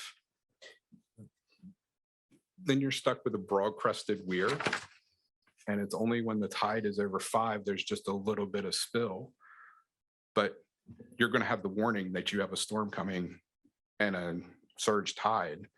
So you have the ability to evacuate for that. So the flooding won't be as intense. It won't come all the way across. It won't be as dire as it has been in the past when it was at elevation 5.5 or 6. So it's going to mitigate that as well. So the thought is you're going to mitigate FEMA claims. And it may even help on the flood insurance. I don't know yet. Has Newport News ever had it to where it's gone over 5? Like I said, they're fairly young in age of the installation. It was post Sandy when they installed it. And I don't think they got hit like we did in Zeta. So I don't think it's been battle tested yet. That would be the only question I had, is that if you do have a storm of intense. Yeah, I don't Does think it- they've does been it have battle an tested impact? yet. Yeah. But it's when you look at it, it basically becomes that seawall on the front end, like they have in Rehoboth and Ocean City and Cape May, that the tide only comes over it for a brief little bit and it actually breaks the waves up in there. This berm will be stable, being overtopped? I mean, Yeah, from so a- we're looking at a core through there of gabion basket stone and planning it so it will be having a drive road on top so we can get to the gates. So you can actually drive out to the structure, investigate it, and then back up. So you don't have to walk out there or anything like that.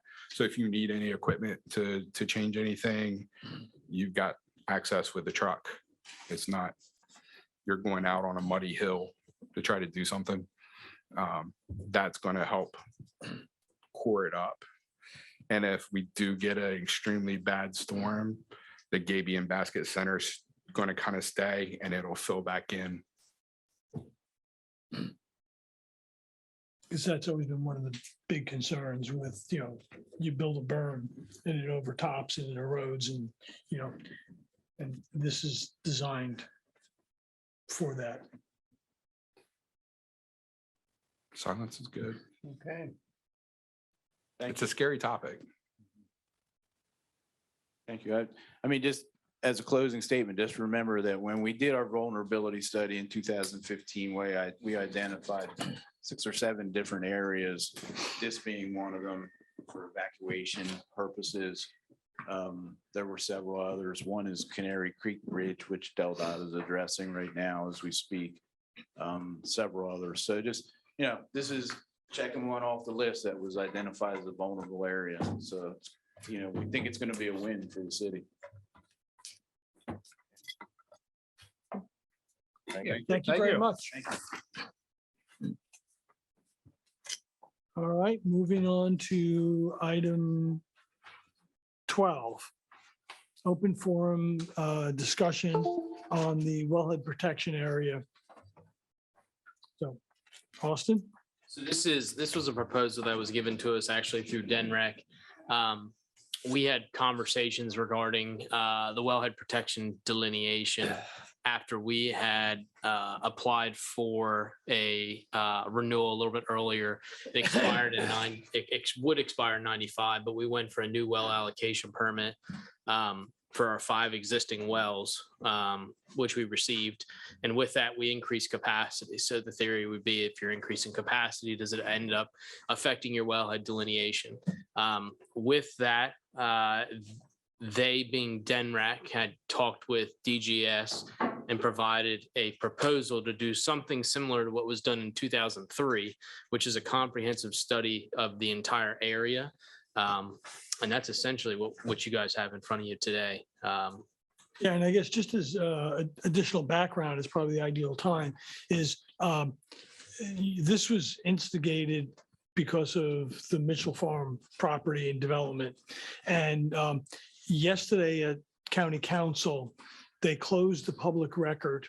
They got our supplemental report and the applicant was given a chance to respond. So they closed the public record, but they made no actions. So that application is on hold right now, waiting for the county engineer to provide his recommendations to County Council. One of the things that we had mentioned in that, in our cover memo, when we transmitted the B&L report, was that there was this opportunity to have the wellhead protection area reevaluated by DENREC DGS. So that's what brings us to here, just as background. I believe DENREC offered a little bit of subsidy to the total cost. Was it 10%? $7,500, 10%. I think the total cost of the study was $79,725.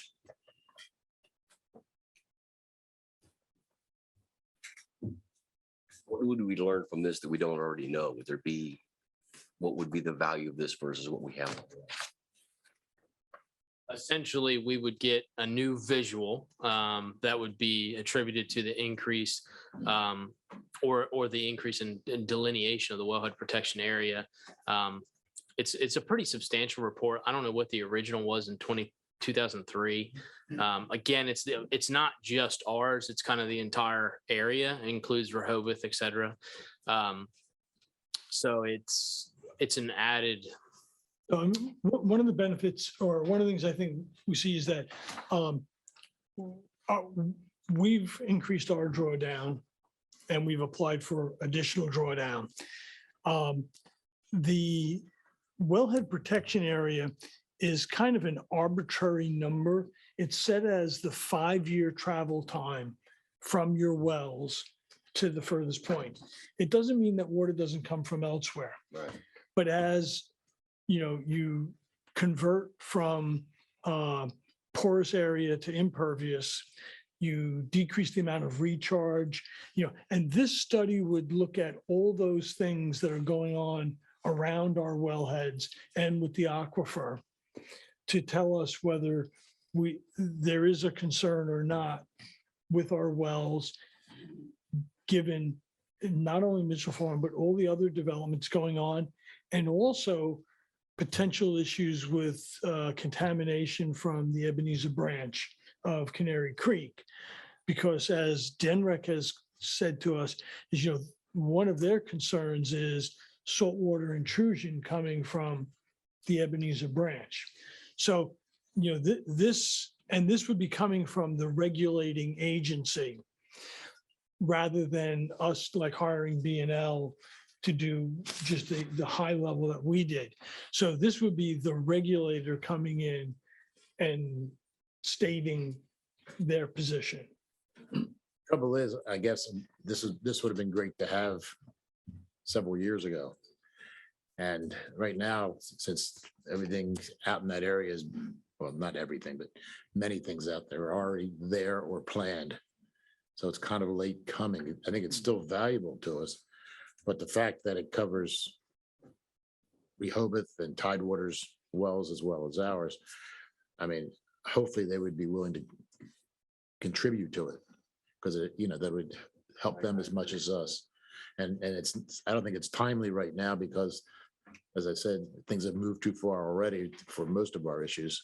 Well, but there still is 37 acres out there, and the other projects which have been through plus but are still not through the county.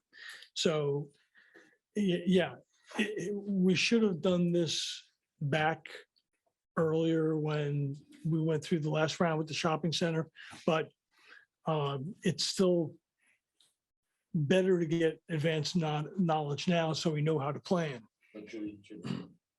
Put off deciding on this tonight until we can talk to Rehoboth and Tidewater and see if we can gin up some additional cash. I mean, I would think this is not a big number. I mean, in the big picture, I think it would be good for us to contribute to it, but I think it would be great if everybody could pay their share. And note, it's an 18-month lead time from the day. And I think the chances of getting Rehoboth to contribute are probably too late at this point. They've already, done things. And so my confidence that Rehoboth would be able to. Now, Tidewater and is there anyone? That's else? it. It's 3. Yeah. 15 total wells. We have 5. I think, it doesn't seem like there's any immediate, has to be done this month. I would think at least reach out to them and see if we could convince them to participate. I think would be good.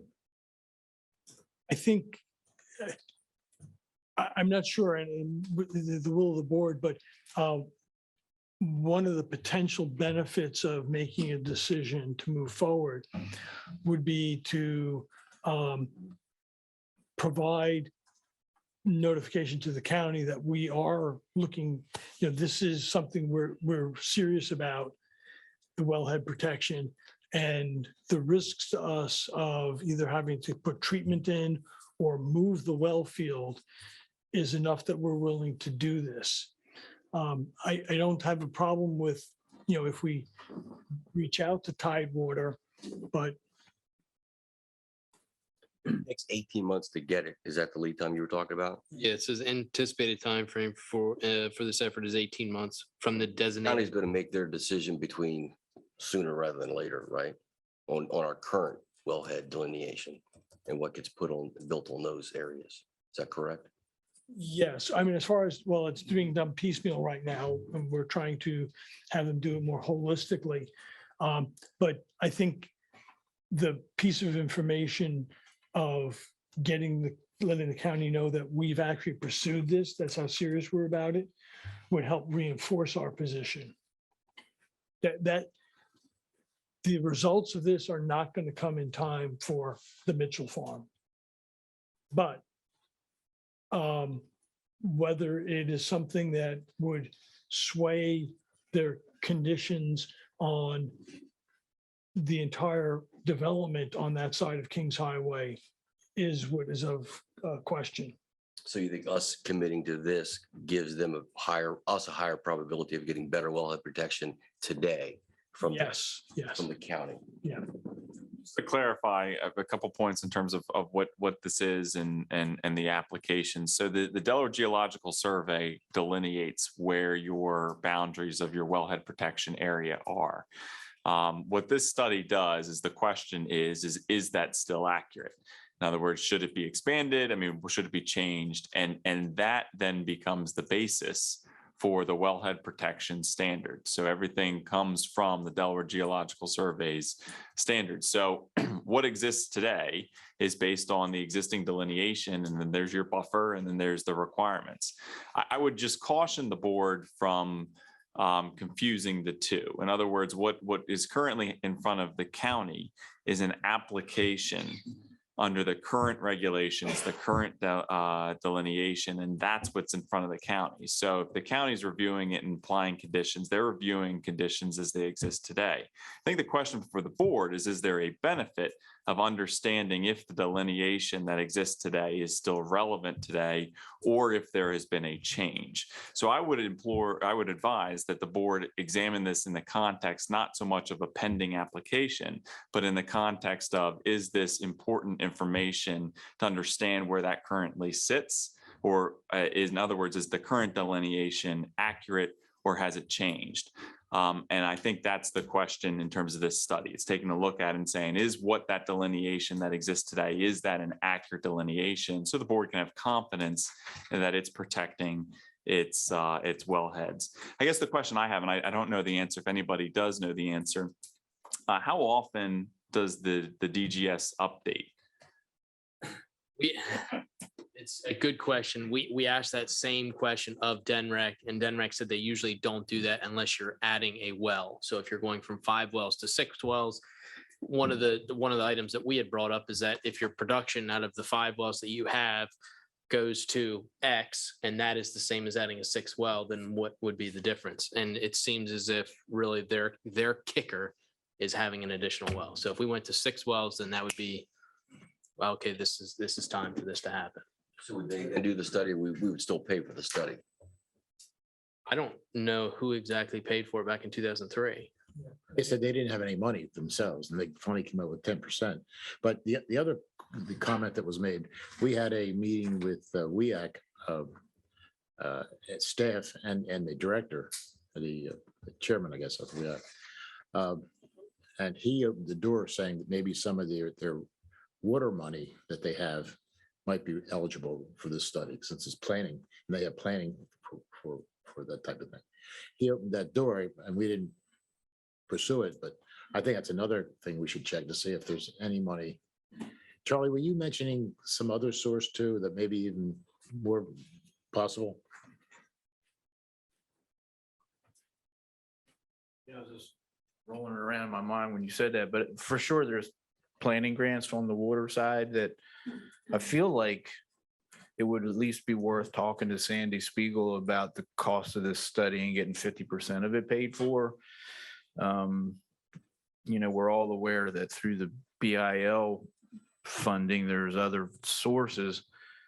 I don't know that any of them, well, we've missed out on applying for them because those applications were due in May, which we submitted a whole bunch, but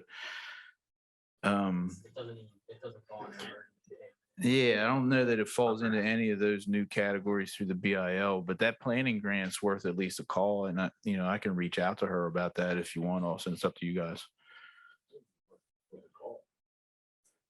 Yeah, I'm wildly in favor of doing anything that stops a lot of construction, particularly over the wellheads. yeah. So it's hard not to say we should do it from that perspective.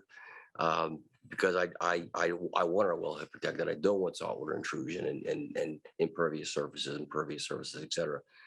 It's hard not to say yes to it. That's the problem. Yeah. I'll add on to what Mike was talking about. I just feel like I don't remember a wellhead protection area study before the 2003 one that was any more recent than the early 70s. I do remember. So that was, and maybe the kicker is like the board put in a new well or somebody did. The other part, I think you guys were going in the right direction when you started talking about, there's been a lot of development in and around our wellhead protection area, but there's still a lot of open space that could be developed that you might want to have some sense of what the most recent wellhead protection area is. Plus, for you the- got the aquifer coming into the wellhead, and if it's a more wide ranging survey, that Yeah. would help too. Yeah, that's sort of like what we're talking about. Yeah. So Well, I finding think- out, I'm sorry, go ahead. I was just thinking, I think it would be worthwhile because we should really know what's going on with our area. And so I will say. I think we could, sorry. I was just gonna say, I will say it's twofold, is that you, so let's just say it comes back and it's larger, right? Well, then it kicks into another thing, which is the county's wellhead protection ordinance. And so that has to be tied together, because if it's lacking now, right? Right. Theoretically, then those things would need to be buttoned up. And if there's a It's- significant change, we really don't have we would have more to argue. Plus, I think if we decide to go ahead with it, we also can reach out to try to get the grants. We can also reach out to Tidewater and some of the other people to kick in something for the cost. So we probably might be able to get some fair amount of money in So, from other people. so could we do something like authorize Austin to pursue this and look at other funding options? Just Or one additional funding? question, if maybe. So what you said is the last time we did this, the data was based on 1970. Is that an accurate statement? 2003. 2003 was. Charlie, you're glad. Yeah, I'll get them. 2003 was the current wellhead protection area study that DGS did. I don't recall actually what the catalyst was for that to happen. And that study was based on that year, basically. It wasn't Yeah. retroactive to, 10 years ago. No, or no, something. no, no. It was all the data they collected in that, whatever the study. So if we content have was. this study done, it will be a brand new study. Oh, yeah. Yeah. They do a lot of like hydrogeological analysis associated with the whole area. And Is it only looking at wellhead protect? You're not gonna look at external recharge areas too, just the wellhead protection piece? I can't remember. Did it have the excellent recharge area in that study? I have to look. I got the study in my office. I can share it We with just everybody. passed an ordinance, as you Yeah. know, about building an external recharge area, so there'd be some interest in the city if it covered that part too. Yeah. yeah, unfortunately, all the excellent recharge is outside the city limits, or there's a little Huh. bit that floats over, I think. Yeah, I was trying to pull it up on my phone. I got an IT issue, Josh, but it wouldn't, the PDF. The PDF was there, but it wouldn't show it. It was blank. Also extra recharge along Gill's Neck.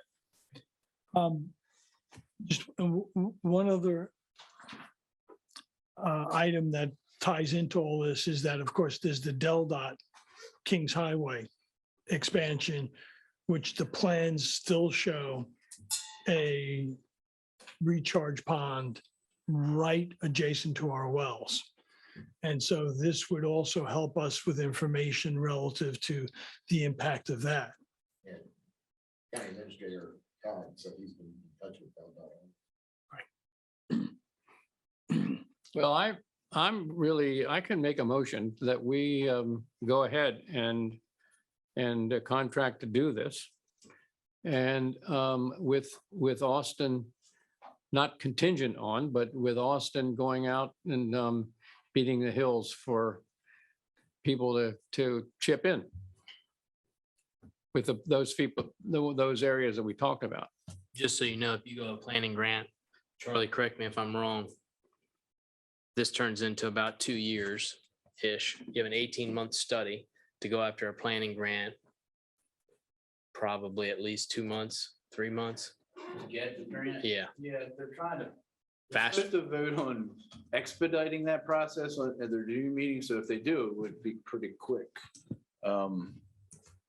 Where they take it away from the WEAC council approval and just allow staff to approve those, so that could happen, but yeah, it takes some time, yeah. Because you got to put the whole agreement together and everybody's got to sign it from the state and the board.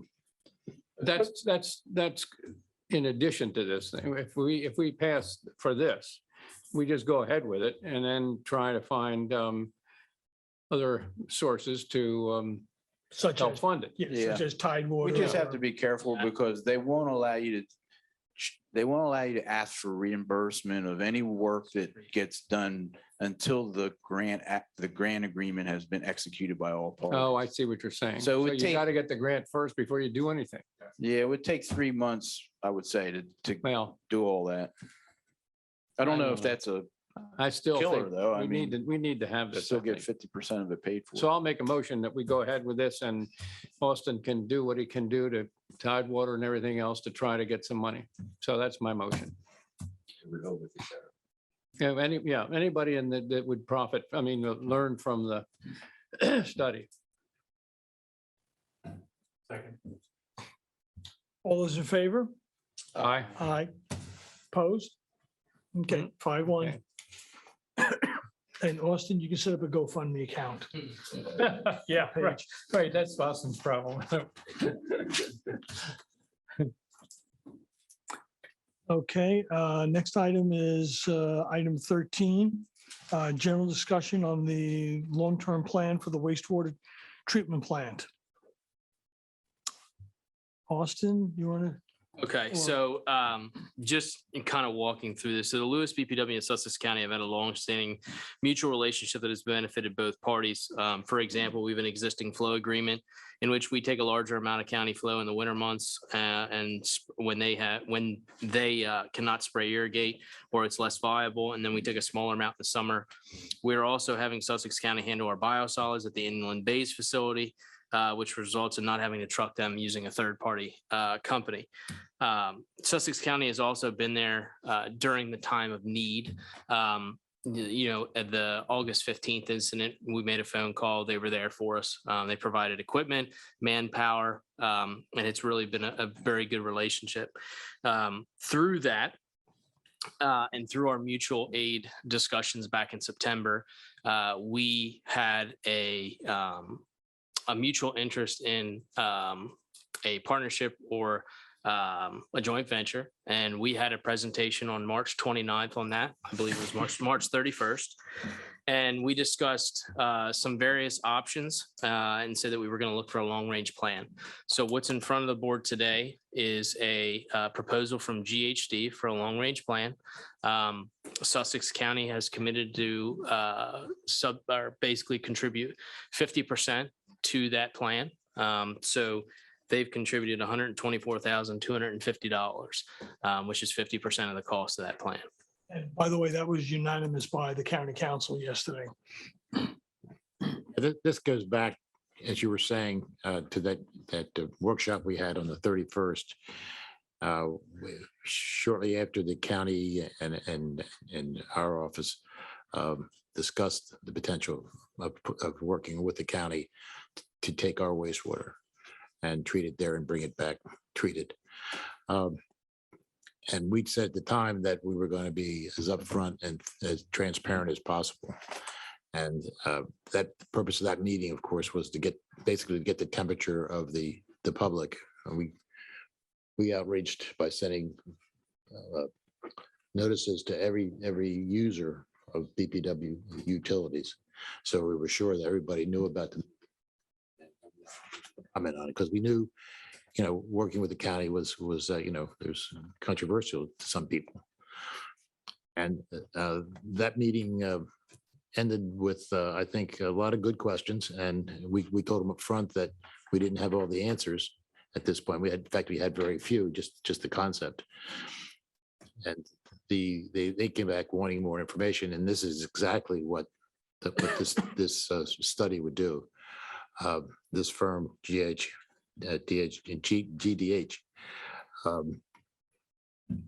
has done some really good work for us, and they did a lot of Rehoboth's work.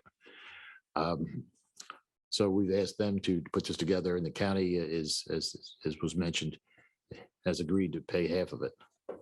And I think it's a good deal. It's going to let us look not only at the potential of working with the county, it also looks at hardening of our existing site and reusing or continue to use the existing treatment plant. And it also looks at relocating our treatment plant by us and spray irrigating or rapid infiltration or even ocean outfall by us. So it's looking at all potential options for the long range future of our wastewater treatment facilities. So I think it's a very good study. I think good information will be developed. Once we have this, we'll have another public meeting, and again, do the same thing. Let everybody know it's happening, and be as transparent and upfront about what the options are and what the potential costs are. So everybody has a fair chance to provide input, because we know it's a very important project.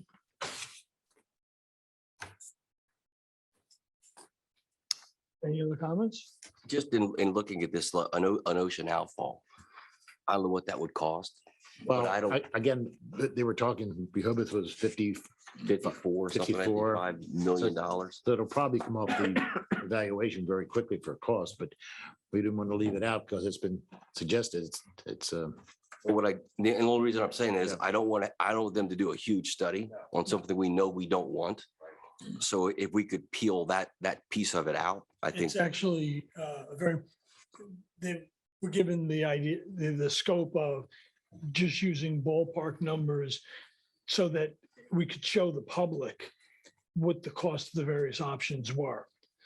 I think knowing that Rehoboth did $52 million or whatever it is, I think that's close enough. Yeah, I don't think, correct if I'm wrong, I don't think not it's gonna be change. much- It's not going to change more than the, that. Go- You know, it's not going to change the cost of this at all. yeah. But it was brought up by people in the city as an option. And we thought if we left it out, we'd be remiss in not covering all our bases. But yeah, I agree with you, Earl. They're not gonna spend a lot of time going into detail, because that's gonna pop out real easy. And some of these things, and again, the negotiation is a long way from any kind of information at this point, but even the relocation and utilization of the existing outfall, those are things that may come up into, I guess what I'm saying is, if we actually had a better understanding of exactly what we think we need to do, it'd be easier to say, go figure these costs out. This is kind of a hodgepodge of things that are possible, but I think I would look for the best solution for the environment and for our citizens, and then say, okay, here's how much that costs, and is that reasonable or not? Well, I think I don't. these came directly out of our workshop with the public, and to be able to provide them with, if you don't want it on the beach, that means either we're going to go to the county or we're going to relocate. And this is what it's going to cost you. The public was asking for that information, is what I heard. And I heard the same thing, but as an example, the polishing thing that I know that Austin, talked about, I think that's a great idea, because I think the water needs to be as clean as the water that we have today. But there are possible technical ways that they can do that the county might be able to figure that out, or we can figure it out without having to go to the cost of getting a study to tell us how much it would cost. You see what I'm saying? The polishing things, is that something that can be solved in a negotiation to make sure we get the level of water quality that we need without going into a study being done? I think this is an independent third party.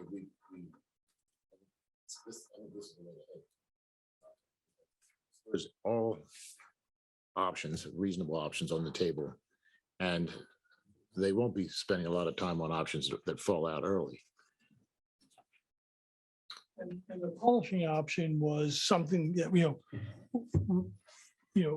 I heard from the public relative to ensuring that the water quality going into the canal was acceptable. And I'm not against that, but Right. is there a technical way to get that done with the county, with us, without going through paying, let's face it, Well, the $250,000. county has already got a back of the envelope polishing plan regime, Mhm.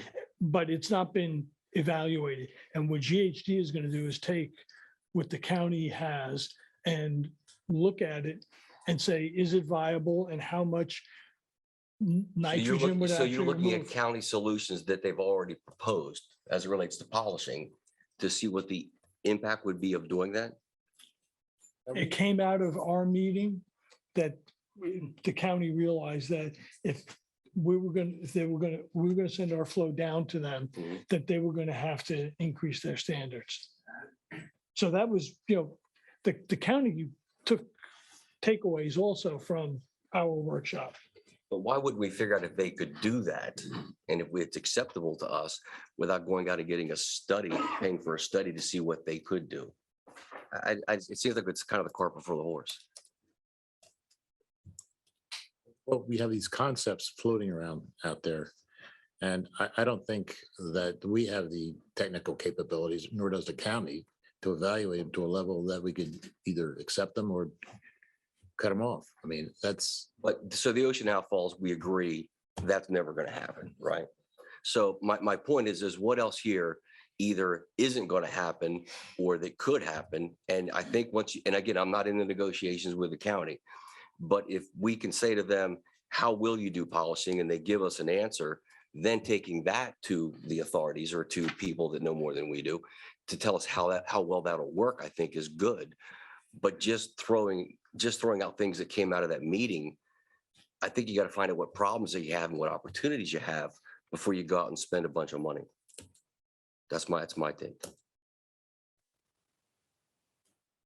But I'm not against any of this. I'm just saying, let's find out what the solutions are and then let's pay for those to be studied versus. I guess from an engineering perspective, I don't think you know what the solutions are until you've studied. I've got a to gut determine feeling. them. I've got them in my mind, kind of what the most likely, but I don't know if they're accurate or not. And this is a huge project, no matter what we do. No matter what we do, it's going to be a huge project. I think we better look at all alternatives that are remotely feasible and shortlist. We can shortlist them early and not concentrate on them. I think we'll go to the most likely very quickly. Because some of this, to go back is, there's a technical answer and then there's a politically, environmentally acceptable answer to the public. And those are not necessarily the same, and if the public values one of these options more, then maybe they'll discount the price. Who would discount the The public would. I mean, I'm just going to make up numbers. Hardening the plant to $7 million, relocating it is $50 million.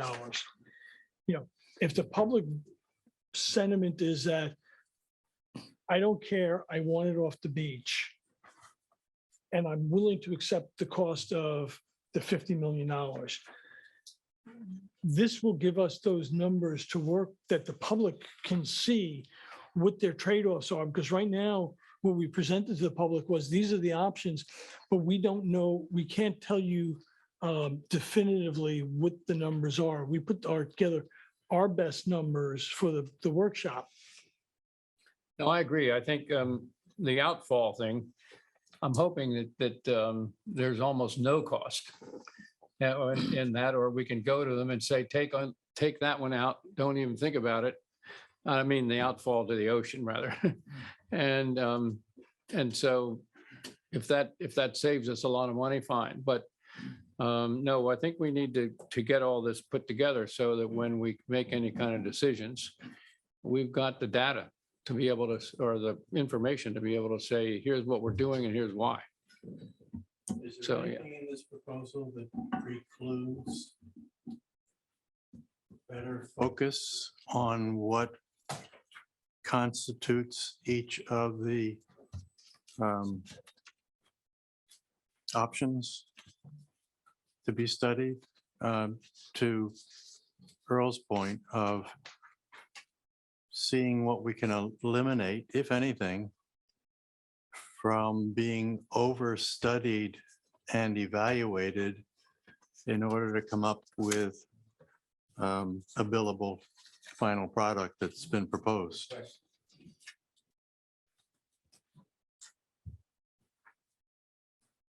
I mean, the study seems to be the right thing to do. but there's a question of specificity of what's going to be included in each of the. Well, I mean, we've had multiple discussions with Jeff and GHD on the scope of these. And that's what generated this proposal. So, for example, like the relocation, we're not asking them to pick an absolute site. It's to look at the matrix of sites and the matrix of what the average land price would be to buy it. And, it's not down to, we're going to get detailed plans. This is a high-level engineering study. Can I ask 2 questions?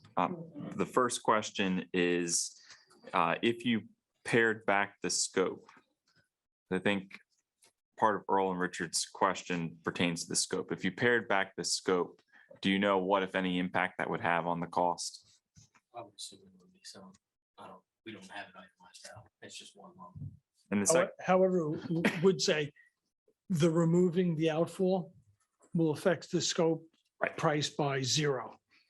right, so that's the question. So if you're, That's my. Then why is that's it- all why I'm is it in saying, there? Yeah.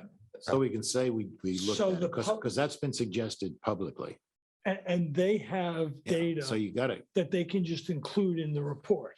We've had But it's suggestions. not that they're going to go out and study a place to put it and the landing. They know what ocean outfalls cost in the area. and that gets to the second. So the first question, I mean, that's really in terms of you've got a scope here. And so if you pull back the one item, it is not going to change the cost. The second question becomes one of procedural and kind of more for the board to keep in mind. This, as presented to the board tonight, was presented to the county and approved by the county. So if you were to change this, The board presented this to the county.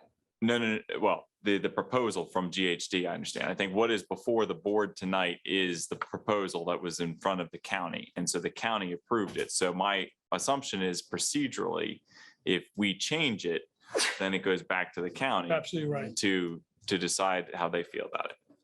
Look, at the end of the day, I think that plant needs to be moved. That is beyond what I believe that's an absolute fact. If this helps us get the public there, I'm comfortable with that. But I do think taking off the outfalls is probably the right thing to do. But if this gets it that done, then I'm in favor of it. Well, we can approve it and then tell them to don't even worry about the outfall. No, we're not keeping Make it a there. comment or. Yeah, no, make a comment on it. substantiated Absolutely, that's fine. Comment that doesn't need extensive study. I mean, it's just the full cafeteria offering of what the potentials are. And if it's not going to cost us anything because they have that data already, make it complete. No, I agree. I'm They're not- not going to spend a lot we're of not time gonna- on we're that. not Talking about $250,000. So Yeah. to get questions that I think we Mhm. already know most of the answers to or can find the answers. But if this sells it better to the public and gives them information, I'm for it. To that point that Earl's making, so a part of the deliverables and meetings, as far as I can see, 3D is the only place that actually calls for them to present this to the public. What other opportunities would you all see to keep the public informed during the deliverables and meetings to kind of keep that transparency going? And would the one public meeting be to the county, or would it be to be here?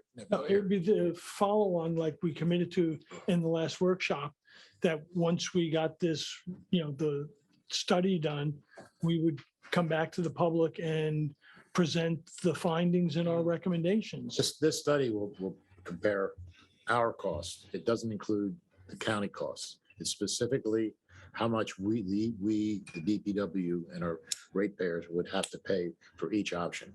There's also a lot of piping and so forth that the county has already said they're going to take care of getting it to and from Lewes and their plant. That won't be even evaluated. I think the county is maybe talking about having another study to figure that out for themselves. But this study is just aimed at the cost to the BPW and its users. Yeah, that's a good point, because, I mean, this study doesn't include, other than polishing at Wolf Neck, any upgrades or changes to Wolf Neck. That's all the county's nickel, or tens of millions of dollars. So we're really looking at us paying $124,000. But I think Andrew's point was under the deliverables, 3D shows one public meeting. So your question was, is that public meeting to everybody? Is it just to us? I think it's, since the county sharing on this, is this going to be at a county council meeting or a BPW? This meeting? is ours. Yeah. Okay.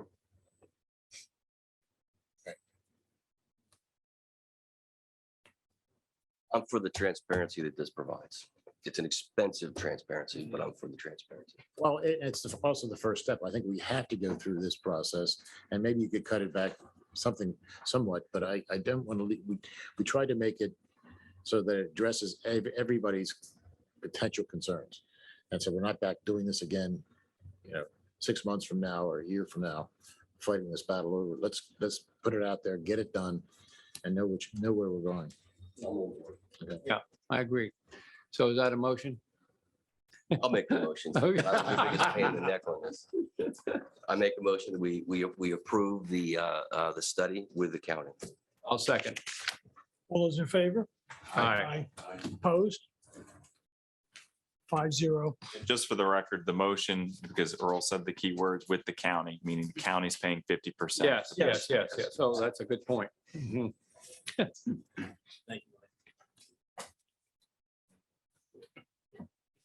Okay. Item 14, policies. So this, I'll kick off and then I can turn it over to Mike for any additional comments. So in February, we had a meeting that it was a workshop to discuss policies. Earl couldn't attend. He had to attend another matter. But out of that meeting, there was a laundry list of items that staff and both Mike and Cam were involved in. But we had several meetings to kind of go through the items that were outstanding. There were some items that were left to be determined by the finance committee, et cetera. That is the product of what you have in front of you. It's a red line, so you can see what the language was before, what the language is now. And I think at this point, it's just putting it before the board so that you guys can take a look at what the product of everything to date is for the one policy document in one location. And piggyback off of that, I think the expectation is not so much that the board is voting on this today. It's that it's in front of you, an opportunity to ask initial questions. We can have follow-up for the next meeting. We will have a resolution ready for the board's consideration at the next meeting that would formally adopt this. Just structurally what this is, that historically, board policies have really been just a compilation of resolutions, motions, standard practices and procedures, development agreements that have just morphed over a period of time. And when institutional memory fades, some of these policies get lost in the shuffle. So what the purpose of this document is to actually put in one location what the board's policies are. And it provides the board an opportunity to do periodic review. If you want to amend the policies, we can go here and say, it would be a motion or a resolution to amend section 4.4 of the board BPW policies. It's there, what you're looking at. This red line version, everything that is in black text is existing policy, existing rules. Everything that is in red line crossed out is a removal of existing policy, existing rules. What you see in blue underline, that is addition. One of the structural things that we've done is when you're dealing with policies and legislation, you use words such as will and must and not shall. Shall is contractual. That's just a legislative drafting tool. So you'll see a lot of the changes to wills and musts. I will say when I was looking at it, some of the must should have been wills, and there are some things like that. But and we can clean that up in the final version. But That was one of the changes. The other items here are items that were called out during the board's workshop.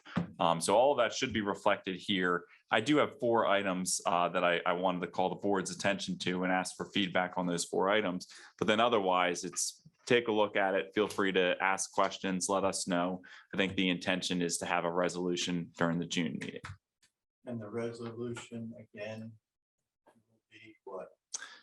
It will be a resolution that formally adopts this document as the BPW policy. And so in that resolution, what it will say is that the document will repeal any policies that are inconsistent with the document. So the idea here is that this is the controlling document. And it will retain the red, white, and blue.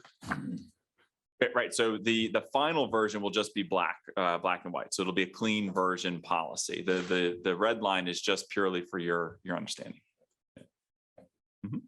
Great to have.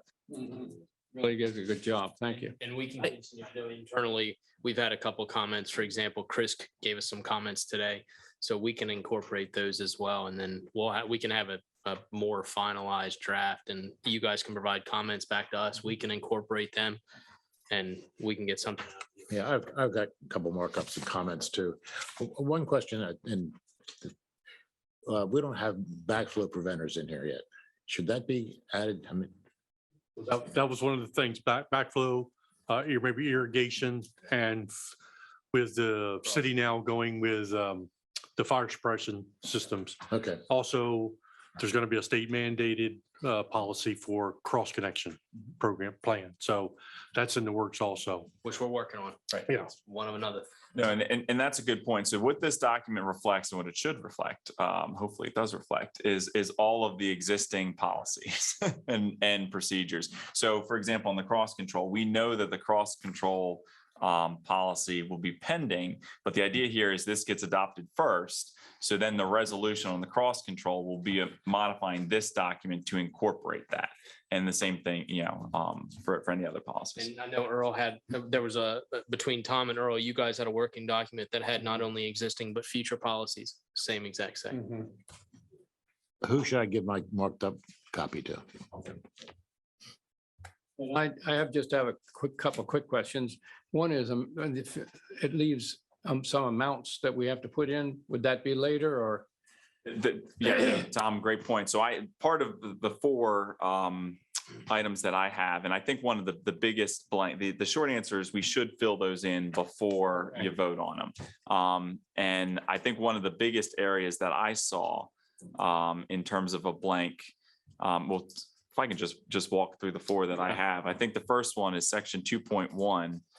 That pertains to the office being open during elections. That was a highlighted point. I don't know if the board has a position on that, but if you go to section 2.1, what this is the charter allows the board to designate that the BPW office will be open for voter registration.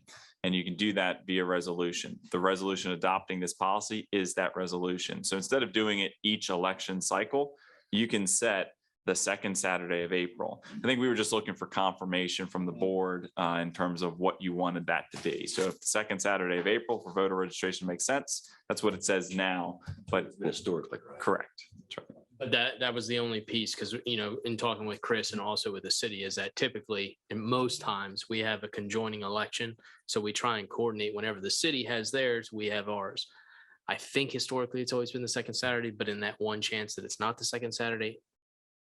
And keep in mind, you can always change it. Yes. So you can always have another resolution that changes it anyway. This is just setting the expectation. So it sounds like the consensus is leave it as written. I think the big one is that 3.8.5, to Tom's point. That is where we had the discussion on self-insurance. And I think in the workshop, the conclusion was that the board wanted to call out the specific instances where it would maintain cash reserves for self-insurance. So as opposed to the current policy, which I believe is the inverse, I think the intention here is that the board will maintain cash reserves in the amount the board deems necessary to cover specific areas. And I think that was your point, Tom. Well, it's asking for an amount as opposed to what, in other words, before, didn't it say we have to, we'll have an amount for deductibles and That's right. and pollution or whatever. Flood and pollution are the only two that you self-insure, And so, and they're only for wastewater and for stormwater. so it didn't ask for amounts before, as I remember. That's right. So I think that, so, I mean, it's here. What it used to say is well, just might be helpful to read the full. So the current policy is, it is not economically justifiable for the Lewes BPW to carry some types of insurance on some of the BPW facilities and operations. Examples are flood insurance on the wastewater lift stations and a portion of the water reclamation plant, plus pollution insurance on stormwater and wastewater operation. Insurance deductibles are also included in the self-insurance reserve. The cash reserve policy shall include 100% of amounts identified as self-insurance and current insurance deductibles.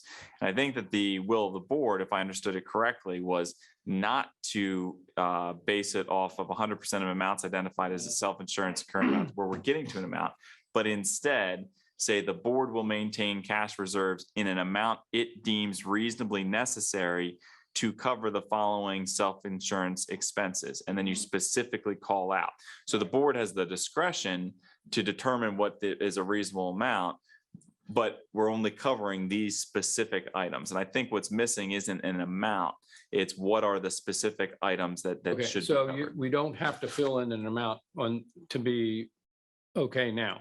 That's right. You don't need an amount, but what we are looking for is what expenses does the board want I to see. cover to Okay, I understand. self-insure? Okay, so not the amount, not the dollar amount, but what expense? What expenses, right? And then, so you're identifying, these are the items that we need to be able to reasonably cover via self-insurance, and then it's up to you in terms of what the amounts are. And how do those amounts get defined in the policy or? So when the board is determining its cash reserve policy, it's taking into Okay. account And those. so in other words, this morphs it back over to the Right. cash reserve policy and That's right. says, we'll do it there. That's right. Okay, I got it. And so that the percentage, let's say, or however the amount is determined, maybe it's dollar amount, gets covered in that mechanism. Correct. When you're reviewing your cash reserve policy, when you're setting your cash reserve per the cash reserve policy, you're taking into account a reasonable amount to cover what expenses are in this item. Good. So we just need that list. So if you want to give some thought to that before the June meeting, that's one item we need. Section 4.1, that is an example. So this is hold on.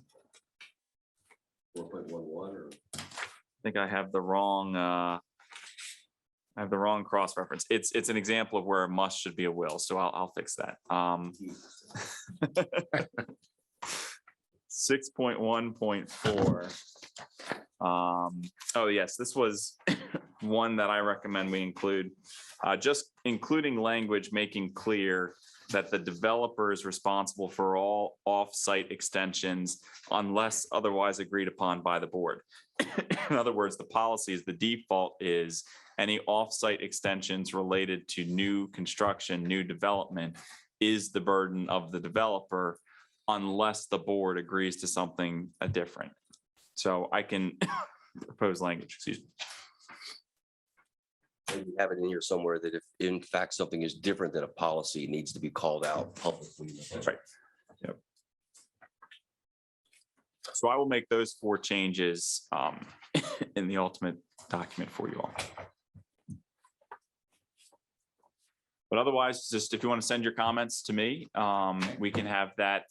We will try to get that quote unquote final document to the board a week before the meeting, and then you'll be ready to vote. I just have one really quick question here about 3.8.3, which is the capital improvements program of 15% plus 15%. And I want to make sure everyone's happy with that. I'm not. I think we're double dipping there. And I personally think that it's over. Yeah.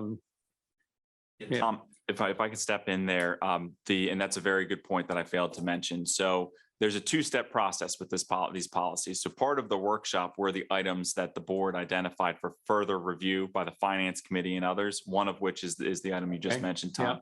So the first step here is adopting the vehicle based on the simple quote unquote changes that were highlighted.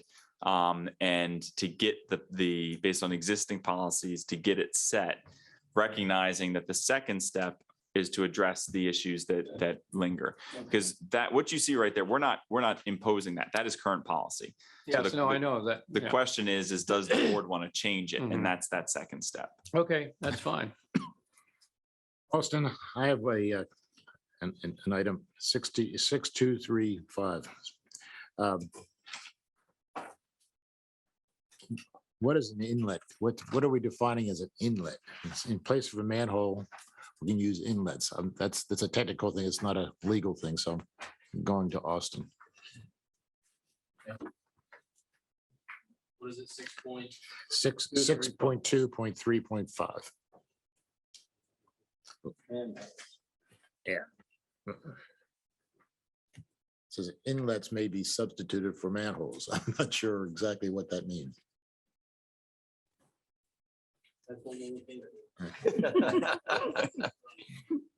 I might be able to add a little bit to that. Oh, Hey, Charlie. So it used to be, and if you go around town, you've got catch basins on either side of the road, and then we call them lead pipes that go from those catch basins into usually a manhole, and there's a stormwater main that's included along with the water main and the sewer main and whatever else is underneath the other utilities are underneath the road. But it's become popular and it's engineering effective to not have a main necessarily that one catch basin inlet will drain to the next inlet. And then maybe it goes across to another inlet before it makes its way to the stormwater management pond. We see this a lot. What do you mean by inlet? So a catch basin is, Catch basin. yeah, that's what it is. Should we use that? I mean, inlet doesn't seem to be Yeah, the right term. I haven't seen the document, so I don't know what the definitions say about inlets and I don't catch think it's- basins, I but don't think it says anything. yeah. So is the word catch basin better? What would you Yeah, because I say? think inlets a little more far, it can be interpreted for more anything. far ranging, I Okay. Yeah, think. inlet is not defined. Yeah. We'll I just got say- some technical or some stuff, but the big one I have is, where did it go? It had to do with the electric line drops. And the section that, 1.3. yes, versus the definitions.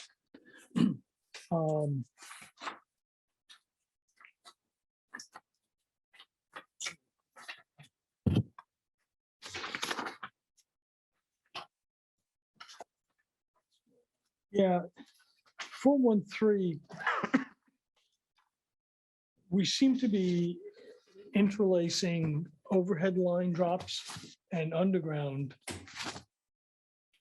And the definition talks about electrical line drops as being the overheads, which is the way it always was. But here, it says, all existing electrical service drop lines may remain. Electric service drop lines must be relocated, extended. Then lines must be placed on. I think there's just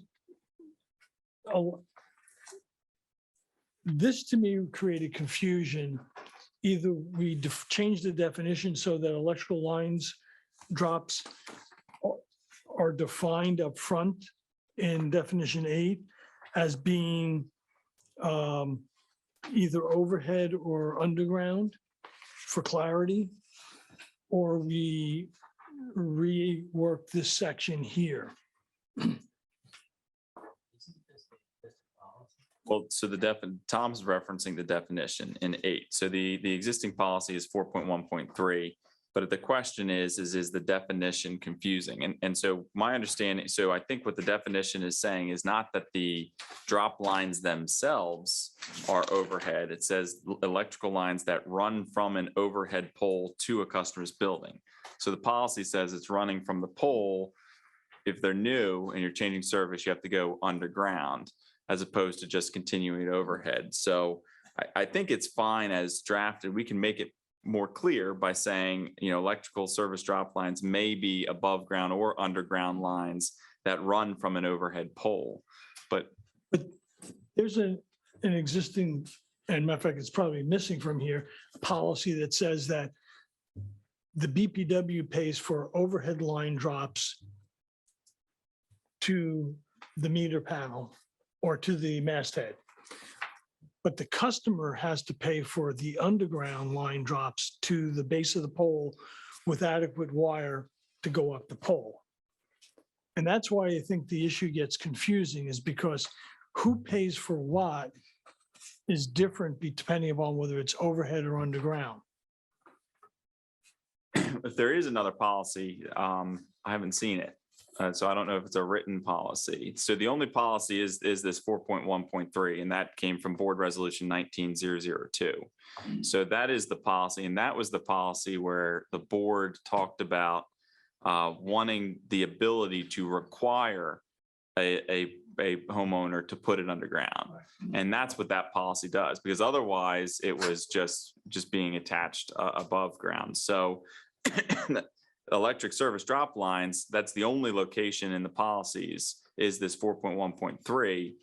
And they're being defined in the on page 5 as the electrical lines that run from the overhead pole. So I have no objection, excuse me, no objection to saying mean overhead or underground electrical lines that run from an overhead pole. I mean, that adds clarity, that's fine. But I think that the point here, and I guess my question is regardless, is they are running from an overhead pole, right? Well, Not necessarily. not necessarily, So then that's the issue with the definition. It's that running from an overhead pole piece. because I mean, you take Cape Shores or Pilot Town, there's no overhead poles. It's all underground lines. So that's where I was getting hung up here. And I'm not sure where it is in the policies about who pays for what. I can't remember now. Is that in the, I remember Rate what tariffs? you said before. It's my remembrance is that the homeowner pays for it in the one sense and not in the other. And right, but I don't know. but I where- can't don't know remember. where- I don't remember I where I don't know saw where it. it is. I know when we were going through these policies and making changes, I remember that policy for sure, but So anyway, I mean, that was the big one. The other stuff I'll just send to you, but if anyone else has remembrances of how that got set up, I don't know. if you made the clarity here, but we can deal with the cost situation Correct. elsewhere. That's what I was just going to say. suggesting. The beauty, and this is actually precisely the purpose Yeah. of this document, Yeah. to avoid just that situation where we seem to recall a policy, but we were not entirely sure where it is. So We can change the you cost. can add that clarification Mhm. going forward. That's right. Okay. All right. Any Good other comments? job, Mike. Thank you. No, thank you. Much needed, yeah. So Bart. I know. So next action is discussion on the mitigation committee selection. So the mitigation committee is, the resolution states that we're going to have 4 members of the public. We have 3 members of the public that have stepped up. And so Bob Heffernan, who has graciously sat through this entire event, Sumner Crosby, and Barbara Curtis. So we have 3 members. I don't know if we want to do something like we did with the finance committee last time of seat the committee with an open seat. And then we also have to go to ex officio from the city government. Yep. So I think for purposes of what the board, so the resolution includes the general manager who already exists. The board needs to set a select a BPW member who will also then be the chair. And then the mayor and city council selects the ex officio of mayor and city council up to mayor and city council. So those are, you don't have to have those names for the board's action today. That person is seated by virtue of the being a member of city council, selected by city council. So my recommendation tonight would be that the board select the BPW board member, select the 3 members of the public, but keep in mind that this committee has 3-year terms for the public members. So I would say that you have to select 2 members who will serve until 2025. That's 3-year terms. 1 member will serve until 2024, so that your terms are now staggered. That's how the resolution is set. So when you select the members, also set the terms, who is serving the 3 years and who's serving 2 years. You can be re-upped, you can be, but it's just what your seat is. So that's my recommendation.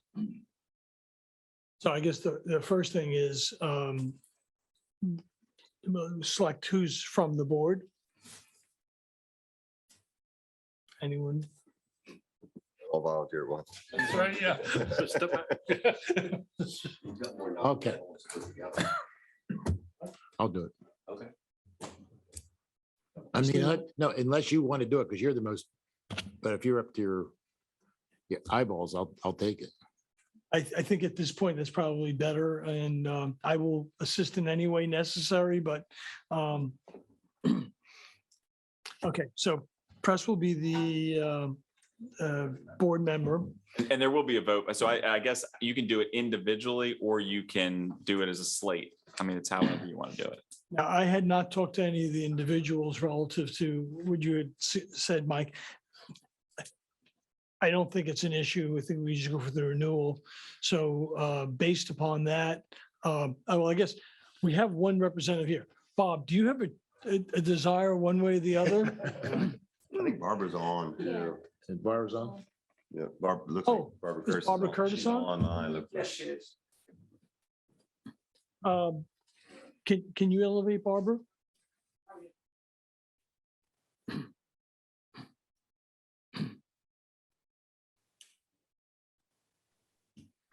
Hello.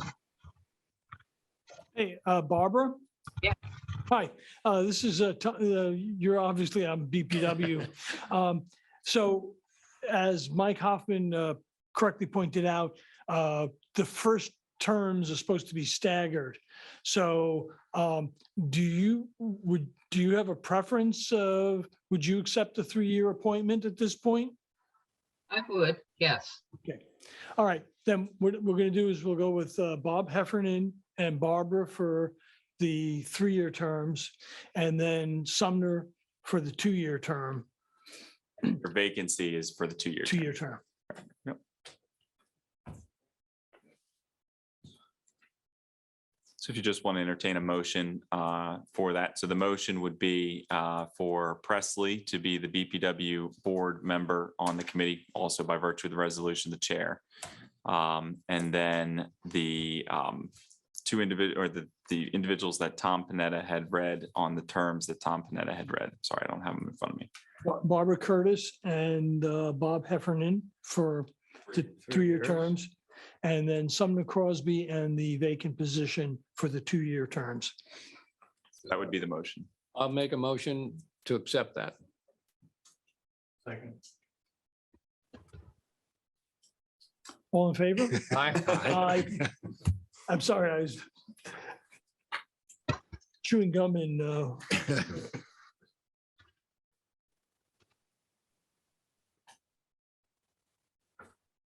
And so we should plan to put on our next agenda, the selection of an ex officio member. then? yes, Okay. add that with your ex officio planning commission.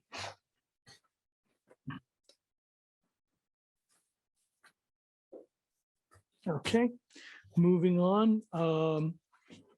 Item 16, pole attachment. So this is basically, between Mike's office and Robin and I, knowing that we are probably going to be increasingly getting up more pole attachment agreements, whether they be the cell or fiber or a mixture of both. This is just us updating it. We had a DENREC version, which was a very generic version. Mike has modified it to fit our needs, and that's what's in front of you. I really don't expect you to make any action on this. This is similar to what the policies is. It's in front of you. Provide comments back to us, and then we can incorporate those and bring them back. I'll make two comments. First one is a correction. It's a DMEC, not a DENREC. So for those, it's DENREC is not in the business of the pole attachments, but DMEC is. So it's a form document that DMEC put together in consultation, I believe, with Max Walton, who represents DMEC. I reviewed more for form and consistency and didn't have any major objections there. It's pretty much as DMEC had recommended. It's the first point. Second point is that this does not address whatever zoning related processes related set by the city on how these items are addressed. So this is purely the pole attachment and technical specifications of using the pole from the BPW's perspective. It does not address or get into the zoning. Any questions? Well, my only question is, and I just was flipping through it. Should we include in this the maintenance of telecommunication and cable? Because we're having a tremendous issue with that. And I think Or someplace else. I think it did. I think when I reviewed it, that was actually one thing that I looked for, and I think it was there. Because I know that was a big ticket item for you all. I don't recall the cross reference, but I recall seeing something. I can get you the cross reference. Right. And the secondary question is, we have a moderate number of poles that BPW doesn't own, which have the same type of issues with hanging wires. So I know it doesn't fall under a pole attachment, but how can we address those? Yeah, so these are our poll. Well, so there's somebody else's polls. Verizon. And so let me look into that. I mean, the short answer is whoever has authority to govern them. It may be a city question. If the BPW, if they were our polls, we can control them because they're our polls. If they're not our polls, they don't serve our purpose. They exist within the city. It'd be a city question. But let me take a closer look at that. And just to add on to that, is some of those Verizon poles have BPW wires on them. Are we leasing them from Verizon? I don't know. Let me talk to Austin. I will tell you that my house is fed from a Verizon pole.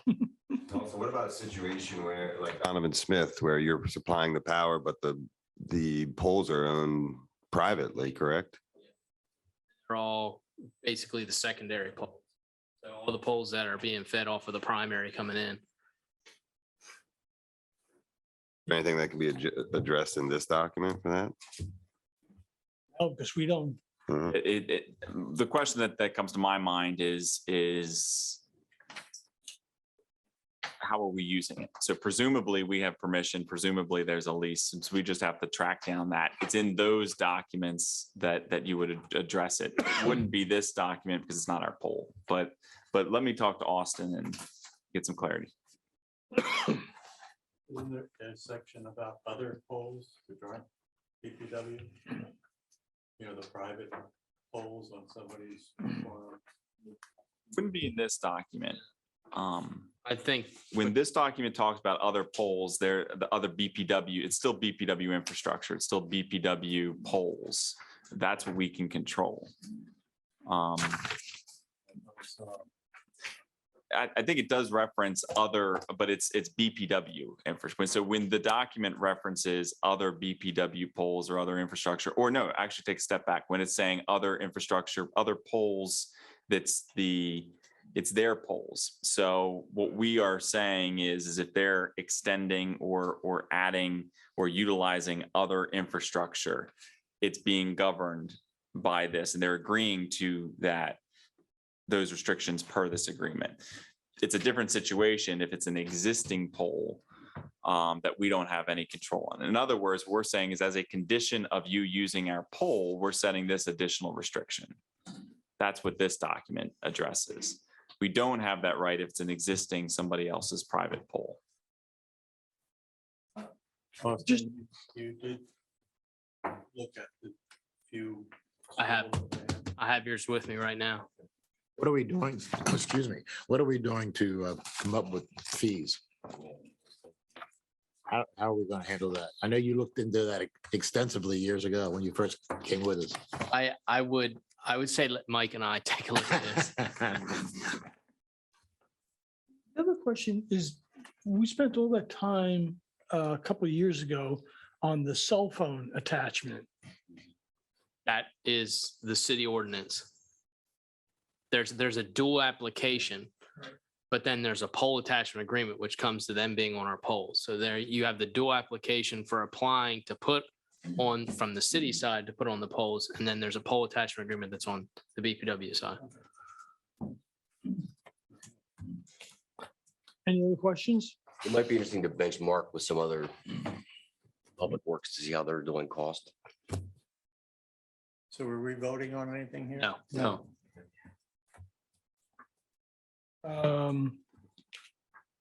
Open discussion on the impact fees, zone map. So all this is you, I know you've heard me talk about the Savannah 16, the 16 homes that were that have water and sewer service available to them via mains. What we did is because they are their own, I should say, their own entity outside the original Savannah Sewer Extension Project, we have pulled those out and created them as their own impact fee zone, which, and I have a chart that goes along with it that Charlie put together for us, and it basically lays out that they are the 25, 40 plus equally shared capital costs for the BPW force main sewer extension to access the BPW collection system. So whenever we add or change or modify the impact fee zone map, we come back to the board for that to be adopted. And that is what we're doing right now. And that is for those 16 homes. And to put a finer point on that. So this was, the BPW had resolution 18-001 as revised by 18-004, which is now going to be 3.10 in the policies. But effectively what the board did is the board created a mechanism that if the board installs infrastructure and basically carries the costs of that infrastructure, that infrastructure can be paid by a group of people in a zone. But in order to do that, the board has to approve the zone. So in this instance, the extension that it would serve the 16 homes on Savannah Road, they are a zone. So the board needs to approve the updated map, which is just those 16 homes, so that the cost of that infrastructure is now split between the 16 homes. Then what the policy says is they have 3 years, I believe it's 3 years. You have 3 years to connect, pay their pro rata share, or else the cost to connect goes up. And so that's what this map corresponds with that policy and allows that cost to be split pro rata via this per the 16 homes. So that is all, everything in this map or just this little piece no, right here? just the 16. It's kind of the same color as the green. It's these 16. Oh, that's 16, not, okay, I got it right here. So the rest of the areas that you see here were previously approved pursuant to that policy. So those are other areas where the cost of infrastructure is split pro rata among the folks in those impact zones. And as I remember, this was all done because we don't actually provide all the services, right? No, this is basically Savannah Place was the catalyst. That was the project that did it. So it took a pump station that will serve a much larger area and took the cost associated with that infrastructure, along with the infrastructure in Savannah Place, created a pro rata share of that infrastructure to Okay. those EDUs Right, okay. that aren't served yet or will be served in the future. I got it. Mhm. So are we voting on this map?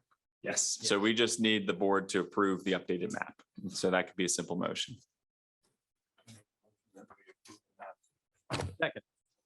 All those in favor? Aye. Aye. 5-0.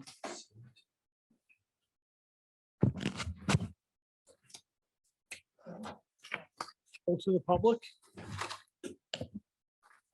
Yes. Can I come up or? Yeah, please do. And please identify yourself and Sure, absolutely. I'm a new resident of Lewes. My name is Michael Damaris. I live at 33131 Oyster Cove Drive, which is a new development off of Old Orchard. I don't know if you're familiar with that. It's 24 units, 12 twin homes have been built in that location. And I'm here to represent, unfortunately, Tracy Walton was here with me, but 6:30 came and we didn't know it'd be 3 hours, but learned a lot today. So well, you guys have some important decisions to make. So I've learned a lot.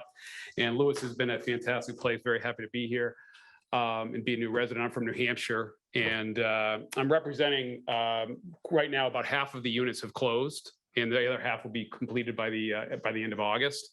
And we represent states of New Hampshire, Virginia, Maryland, New Jersey, in Pennsylvania for meeting new residents that have moved into Lewes in this facility. And the reason I'm here today is, and first I want to thank Mr. Coleman for your response to me on my emails, and Mr. Preston, I believe you responded to me as well. So I thank you for, they had quick responses and you invited me to come here to at least have this opportunity to express my concern in regards to the costs for the water here in Lewes. Sewer. So excuse me, exactly. Important clarification. Tidewater is the water. Lewes, BPW is the sewer. So based on research in regards to where I lived in New Hampshire I lived in a number of different homes. I lived in a major city. I lived in a small town. In talking to the other folks that I mentioned from other states, the sewer costs here are quite exorbitant in comparison to what we've been paying. I've done some research in regards to that. Quarterly, I was paying approximately for a similar size home, approximately $120 a quarter for both water and sewer. Very similar in regards to the other folks that I'm representing today from Oyster Cove. I've done research online, things of that nature that, $108 a month is almost $1,300 per unit. That's and you've got 2 units per twin buildings. That's $2,600 per 12 buildings. That's $31,000 a year annually for sewer. And in doing research, Tidewater's bill to us is $145 per quarter for water from Tidewater, which seems pretty reasonable in regards to that, and understands there's been, obviously we have a lot of inflation going on and things of that nature, but in doing everything else and moving to Lewes from New Hampshire, utilities, food, no matter what I've purchased and now pay here, it's all been extremely reasonable. In fact, sometimes it's less, sometimes it's a little more. But literally, these sewer costs are literally 60 to 70% more than what I've been personally paying in New Hampshire and what other folks from other states, why I mentioned those states. So it just seems like an exorbitant price to be paying for sewer costs.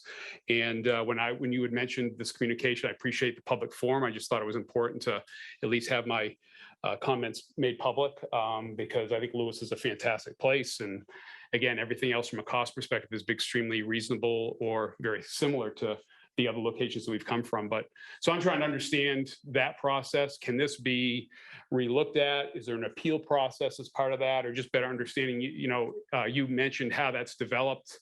I think it was based on an estimated usage, not actual usage. So the cost is going to be that has been developed is on 4,000 gallons per month, whether I use 1,500 or I use 7,000. That seems a little odd that I'm not going to be charged for exactly what I use. And I understand there's got to be a method to that process. So, but that just seems, in doing the math in regards to that, I did look at past quarterly usage. It was 15,000 a quarter gallons, but that was for water and sewer. You're 4,000 for just sewer. So it just seems like there's something that's just not resonating well here in regards to the costs. And I just thought it was important to make you all aware of that from just an outside perspective from 5 or 6 different states. We haven't even closed all the units yet. And on top of that, one of my last points is half the homes are going to be second homes. in our unit. They're not going to be full. I'm going to be full-time. But half the homes, in fact, almost 60% of them are going to be, part-time people. So the water, the sewer usage is not going to be even at full capacity for these 24 units. So it just seems, very, very exorbitant costs in regards to what we've compared it to. And literally $31,000 for 24 units, 1,300. So I'm going to be paying literally 60 to 70% more than where I was prior. So anyways, I just wanted to at least make that known and be on the public record. I don't know if you have any questions for me, but I'd just like to understand the process of, can this be relooked at, or is there an appeal process, or how does that just particularly work? I know Austin has shared with you the rate study, and we just completed that process. So we have a cost of basis for electric, water, sewer, stormwater as part of the rate study. And that's been applied across our service territory. So Yeah, it's a fixed amount. And you remember Oyster Cove, they're served by Tidewater. So we do not have the water. We're not providing water. So the method of which the rate was developed was an outside city ready to serve and an average water bill of 4,000 gallons. We bill off 80% of water consumption. So really it's 3,200 gallons is what's being billed. The other thing that's in there is the ready to serve charge if we have. Correct. Now, we have a rate which you might not have anywhere else. The reason we have it here is because all those people that come down for the weekend and don't go anywhere, they want to turn their water on and they want to flush the toilet and everything. So the ready to serve charge is to pay for the infrastructure that's already there. And they're using it. Maybe they don't use it as much, but the infrastructure is there. So we've, to Tom's point, Yeah. we have tried to, we're moving to this readiness to serve charge for all of the utilities. Now, I know you don't get your water from us, but electric, because the infrastructure has to be there regardless. And so people who are on solar, they still want to connect to the grid. So there's still the lines that have to be upkept. So, we tried to put fixed cost and variable cost separate. But, I guess at this point, we would say is that, the rate structure, we're going to be reevaluating it next year, and you're welcome to provide your input then. Austin, do the numbers, the 4,000 gallons, is that similar to other people in this town? Is that you did it in an average? Yeah, I mean, if you look at usage across the town, it fluctuates in the summertime and the wintertime, but that's the average consumption. I mean, I'm not even making this up. There's people that use 50,000 gallons a month, 100,000 gallons a month, and that's through a standard residential service. Now, do they have irrigation tapped into that and they don't have an irrigation meter? Sometimes they do, but it is the average. Yeah. They're getting it out of, they're getting a non-resident rate too, right? and that's the $78 is the Ready to serve. is the ready to serve part of the charge, which isn't based on consumption. It's just based on the fact having the infrastructure there. Oyster Cove is off Old Orchard Road. Yeah. It might be 113. No, it's 78.50. To follow up on the point, because the question, so the BPW as a public body sets its rates through a public process. So just as you're here addressing the board now, as they evaluate the rates, they have those discussions and that's how they set rates. What you're talking about are rates and the rate structure. So that's set through a public process. And the way that you ask questions is that just through this, you present your case as the board evaluates the rates, they do it through a public process and that's how rates are set. Okay. And so then you said that it's reevaluated every year, or is that how is it? Well, given the market we live in, Right. the answer is yes, we're going to do it next year. Yeah. We Might do it typically, quarterly. Or you may have one rate in the morning and one in the afternoon. No, we typically do it every 2 or 3 years, Okay. but things are much too volatile Mhm. right now. Sure. Okay. Yeah. All right. Well, I mean, I just wanted to voice my, the concerns where it just seemed out of whack in regards to everything else that we're paying here.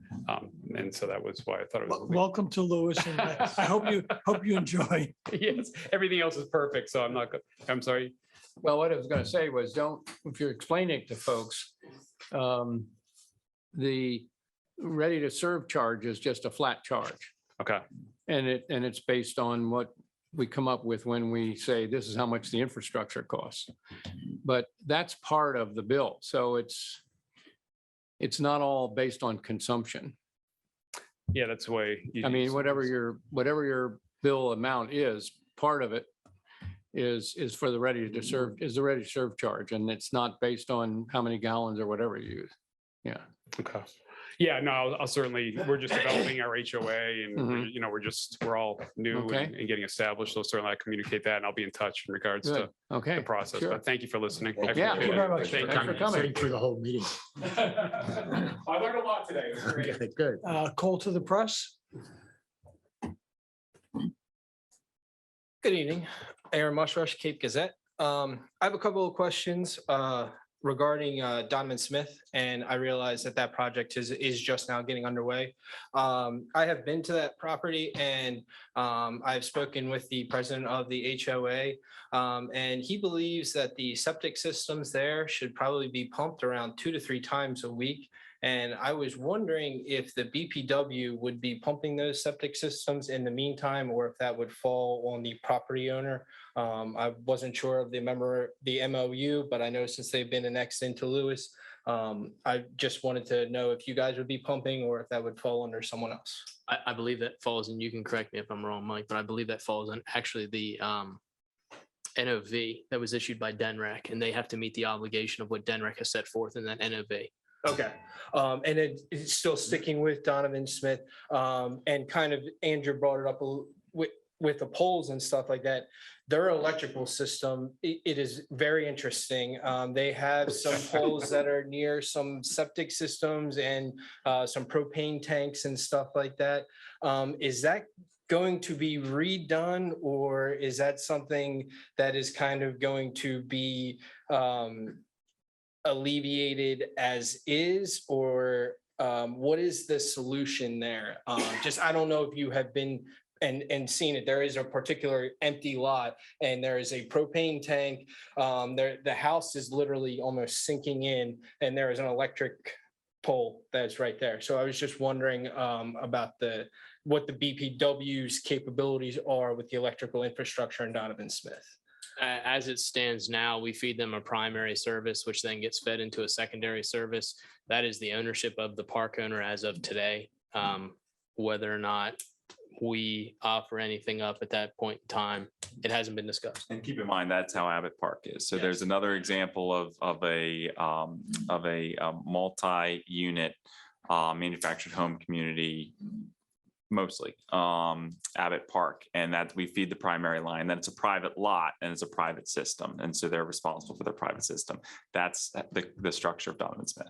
Okay, and then my final question on that is, there are concerns that not all of the residents within Donovan Smith are private residents. In fact, that there are some commercial businesses being operated. And so I was wondering if there has been any type of survey by the BPW, because I can imagine that type of strain, commercial business would be way worse than a private residence. And I was just wondering if you guys were aware of that, or if any kind of research would be done, or since that is owned by a single property owner, is there even is that any business of the BPW type deal? Yeah, that's outside of the purview of the BPW. The way the MOU is structured is that we provide the service and then we charge based off of the rates and usage and whatnot. So as the BPW goes out and reads the meters, they're charging accordingly. The MOU does put the burden on the property owner for 20 years to cover those utility expenses. Okay, and that's what I thought. Just wanted to see how the BPW works within that and how that's going to go forward. So So if they're being annexed, wouldn't that come under zoning? That's a Yeah. different question, right? Exactly. So it's an R2, so that would be up to the city to enforce the whatever code violations there might be. Yeah. It's outside of. Outside of Well, I knew it BPW's was control. outside, but I was thinking now that they're annexed, then the city zone would take over, wouldn't it? Yeah. all right, thank you for your time. That was kind of my questions was moving forward and great job. Keep up the great Thank work. you very much. Take care. Have a good night. Thank you. Tom, the only other thing that I forgot was next month. Oh, yes. There's a DMAC meeting the same day as our board meeting.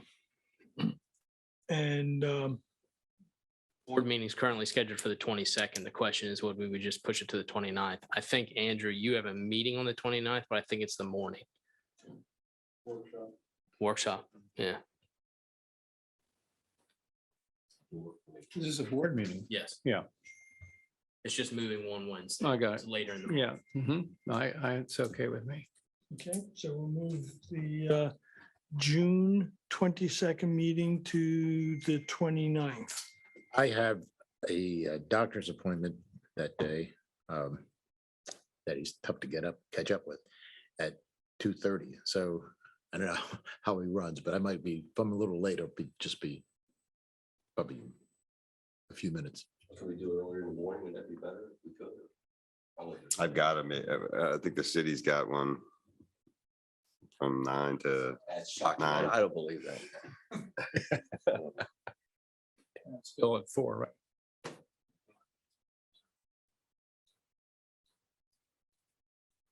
Okay. Press, what would work for you? What would work for you? No, I'm just might be a little late. That's all. That's all. I gotta. Doctors are usually make you run late, so.